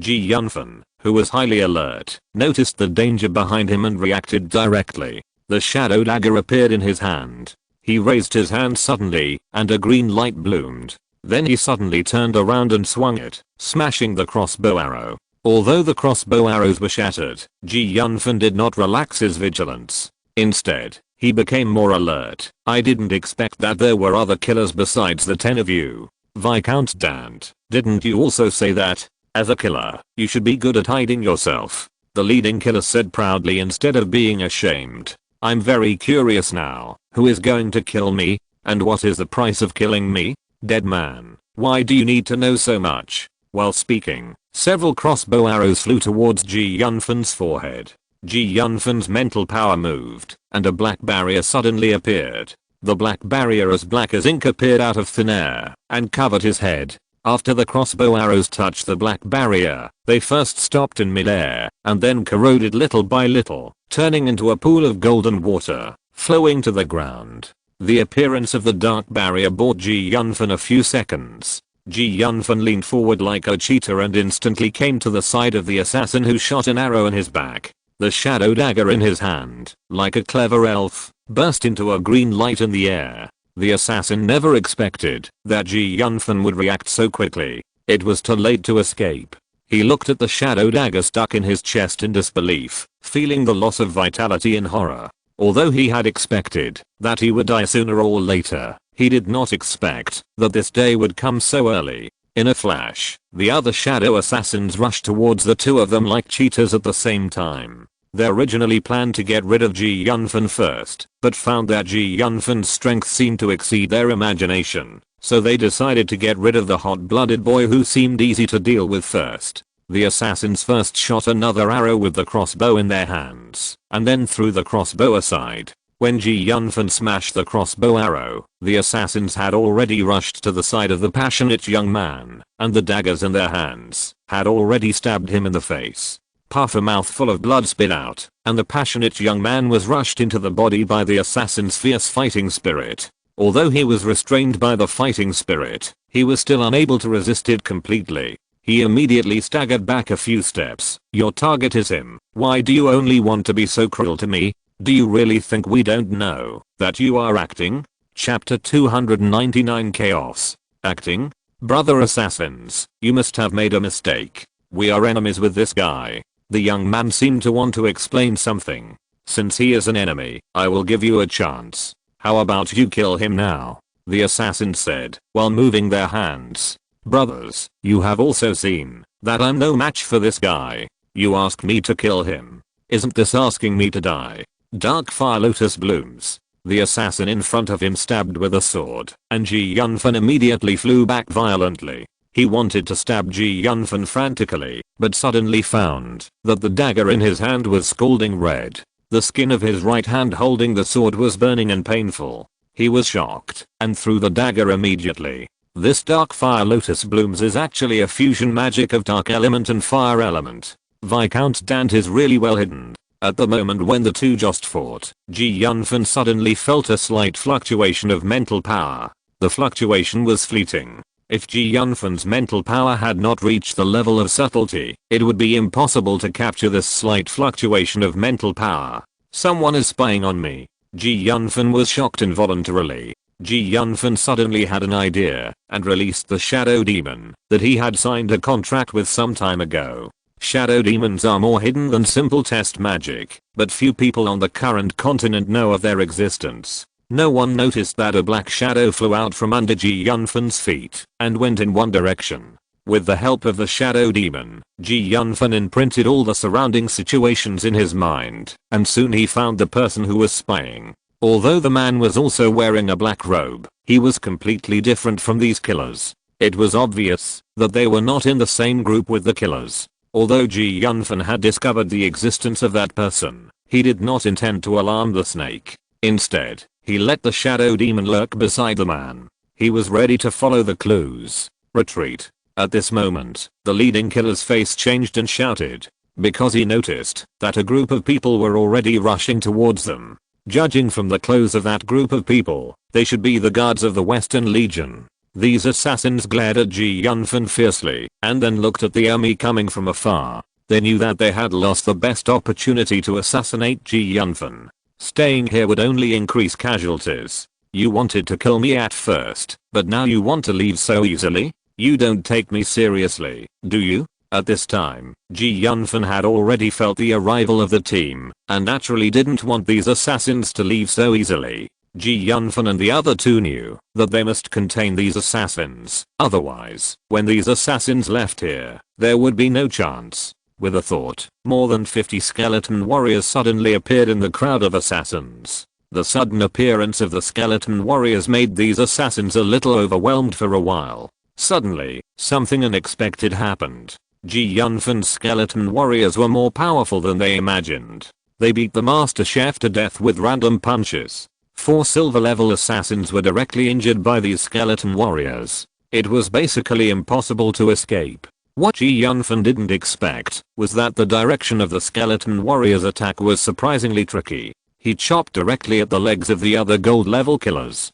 2 of the gold level killers did not dodge the attack, causing them to lose balance and fall crookedly. At this moment, Ji Yunfan and the passionate boy arrived at the same time. The passionate boy stabbed with a sword, and the target had already covered the 2 killers. The 2 people who had just stabilized their bodies were all covered by the passionate boy's sword. One of the 2 killers suddenly pulled the other killer in front of him. Under the killer's incredible and horrified eyes, the killer's body directly blocked all the attacks, and the killer who escaped from death, but did not even look at it and fled away. Husband and wife are birds of the same forest, and they fly away separately when disaster strikes. Although these killers are very harmonious on the surface, once it involves their own life and death, they will do everything they can. However, at this time, Ji Yunfan had already started to kill. The fighting spirit in his body was running fast. He jumped over and dodged from the spot like a cannonball, running towards the fleeing killer. Die. The killer who was running wildly never thought that Ji Yunfan's speed was beyond his imagination. Before he could react, Ji Yunfan approached quickly and waved the dagger again, taking his life. After killing the killer in front of him, Ji Yunfan suddenly stared at the other killers. The alloy skeleton warriors immediately understood and quickly blocked the direction of the other killer's escape. Time was running out. Ji Yunfan could no longer care about many things. He skillfully fiddled with the shadow dagger in his hand. When Ji Yunfan turned around, he saw that another killer had a bloody hole in his chest. It seemed that he had been killed by the passionate young man. The people of the Babylon City Guard were also late. They were shocked when they saw the fighting and reacted quickly. Everyone, put down your weapons. I'm Dante, the Deputy General of our Western Army. These people are assassins from the Assassins Association. They are here to assassinate me. Hurry up and keep them. Ji Yunfan said loudly. After hearing Ji Yunfan's words, the faces of the Babylon City Guards became extremely ugly. They never thought that the people of the Assassins Association would be so bold that they dared to come to the base camp of the Western Army to assassinate their Deputy General. Do it. Following the order of the leader of the guards, all the Babylon guards surrounded and killed them. Soon all the assassins of the Assassins Association were arrested. What Ji Yunfan didn't expect was that these assassins had poison in their mouths. When they were captured alive, they all committed suicide by taking poison. At this time, Cairns Elvis also came late with his men. What is going on, Viscount Dante? Ken's Elvis asked in a deep voice. And why are you here, Kara? Let's talk about this matter when we go back, Ji Yunfan said calmly. Okay. Ken's Elvis looked at Ji Yunfan deeply and responded. In a meeting room at the Western Army headquarters, there were only Ken's Elvis and Ji Yunfan in the room.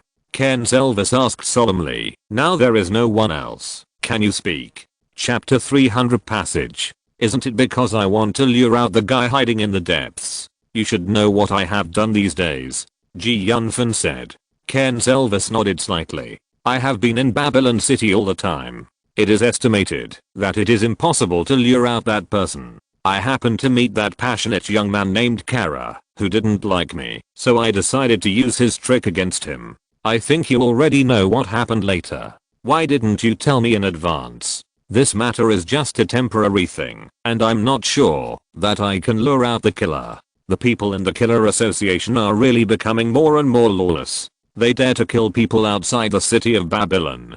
Ken's Elvis eyes flashed with coldness. Okay, now is not the time to talk about this. Lord Ken's Elvis, bring a pair of trusted people with me. Ji Yunfan's color suddenly changed and said in a deep voice. Viscount Dante, have you discovered something else? There is no time. I will explain it to you later, Ji Yunfan said anxiously. Okay. Ken's Elvis is also a vigorous and resolute person. He thinks Ji Yunfan should have discovered something now. Ken's Elvis brought Ji Yunfan to the military camp quickly. Deputy Commander Elvis, I wonder what you want to do in the military camp now? A middle-aged man in black armor said in a rumbling voice. Sikid, take your men and follow us. Ken's Elvis said directly.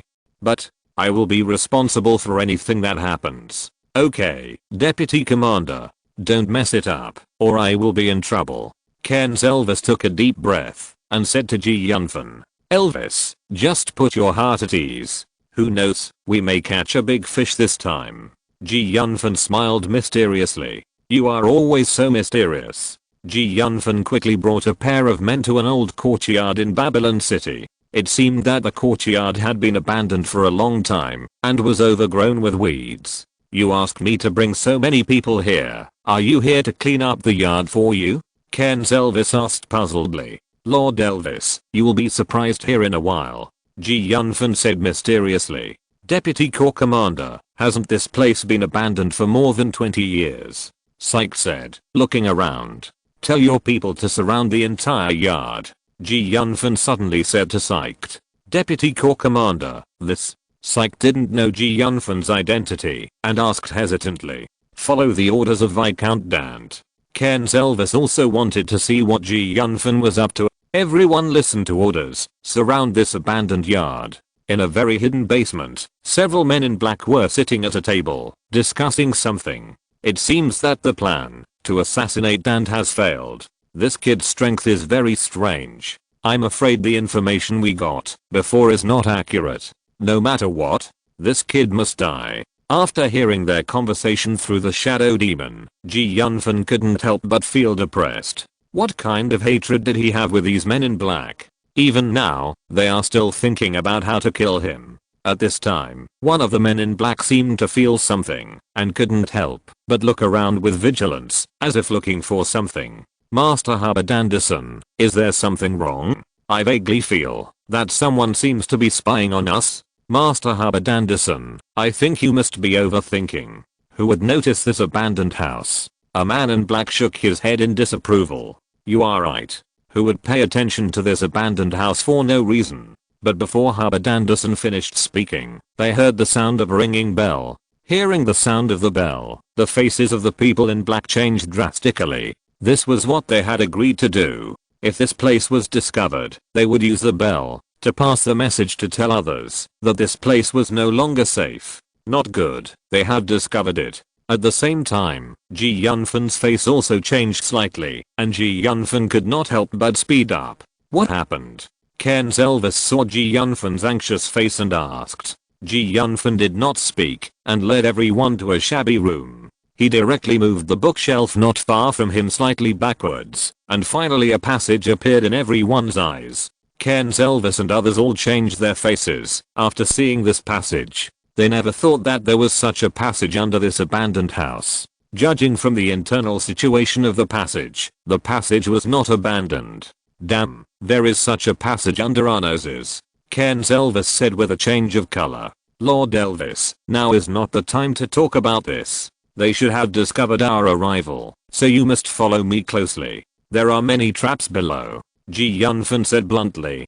Cairns Elvis looked at Ji Yunfan deeply. Although he had many questions and wanted to ask Ji Yunfan, he knew that now was not the time to ask, so he nodded to Ji Yunfan.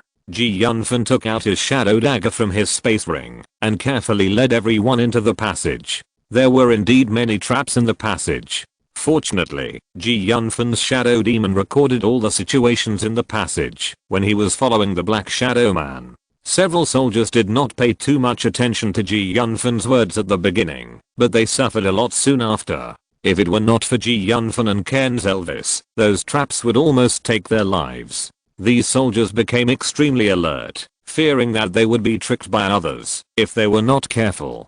Seeing Ji Yunfan's performance, Cairns Elvis' heart was full of questions. He was really curious about how Ji Yunfan was so familiar with the terrain and conditions here. You know, Ji Yunfan had only been in Babylon for a few days. In these few days, he actually found such a secret place. Ji Yunfan became more and more mysterious in his eyes. Everyone, be careful. If we go a little further, we may be ambushed, Ji Yunfan said to everyone solemnly. When the others heard Ji Yunfan's words, they couldn't help but hold their weapons tighter. End of this chapter.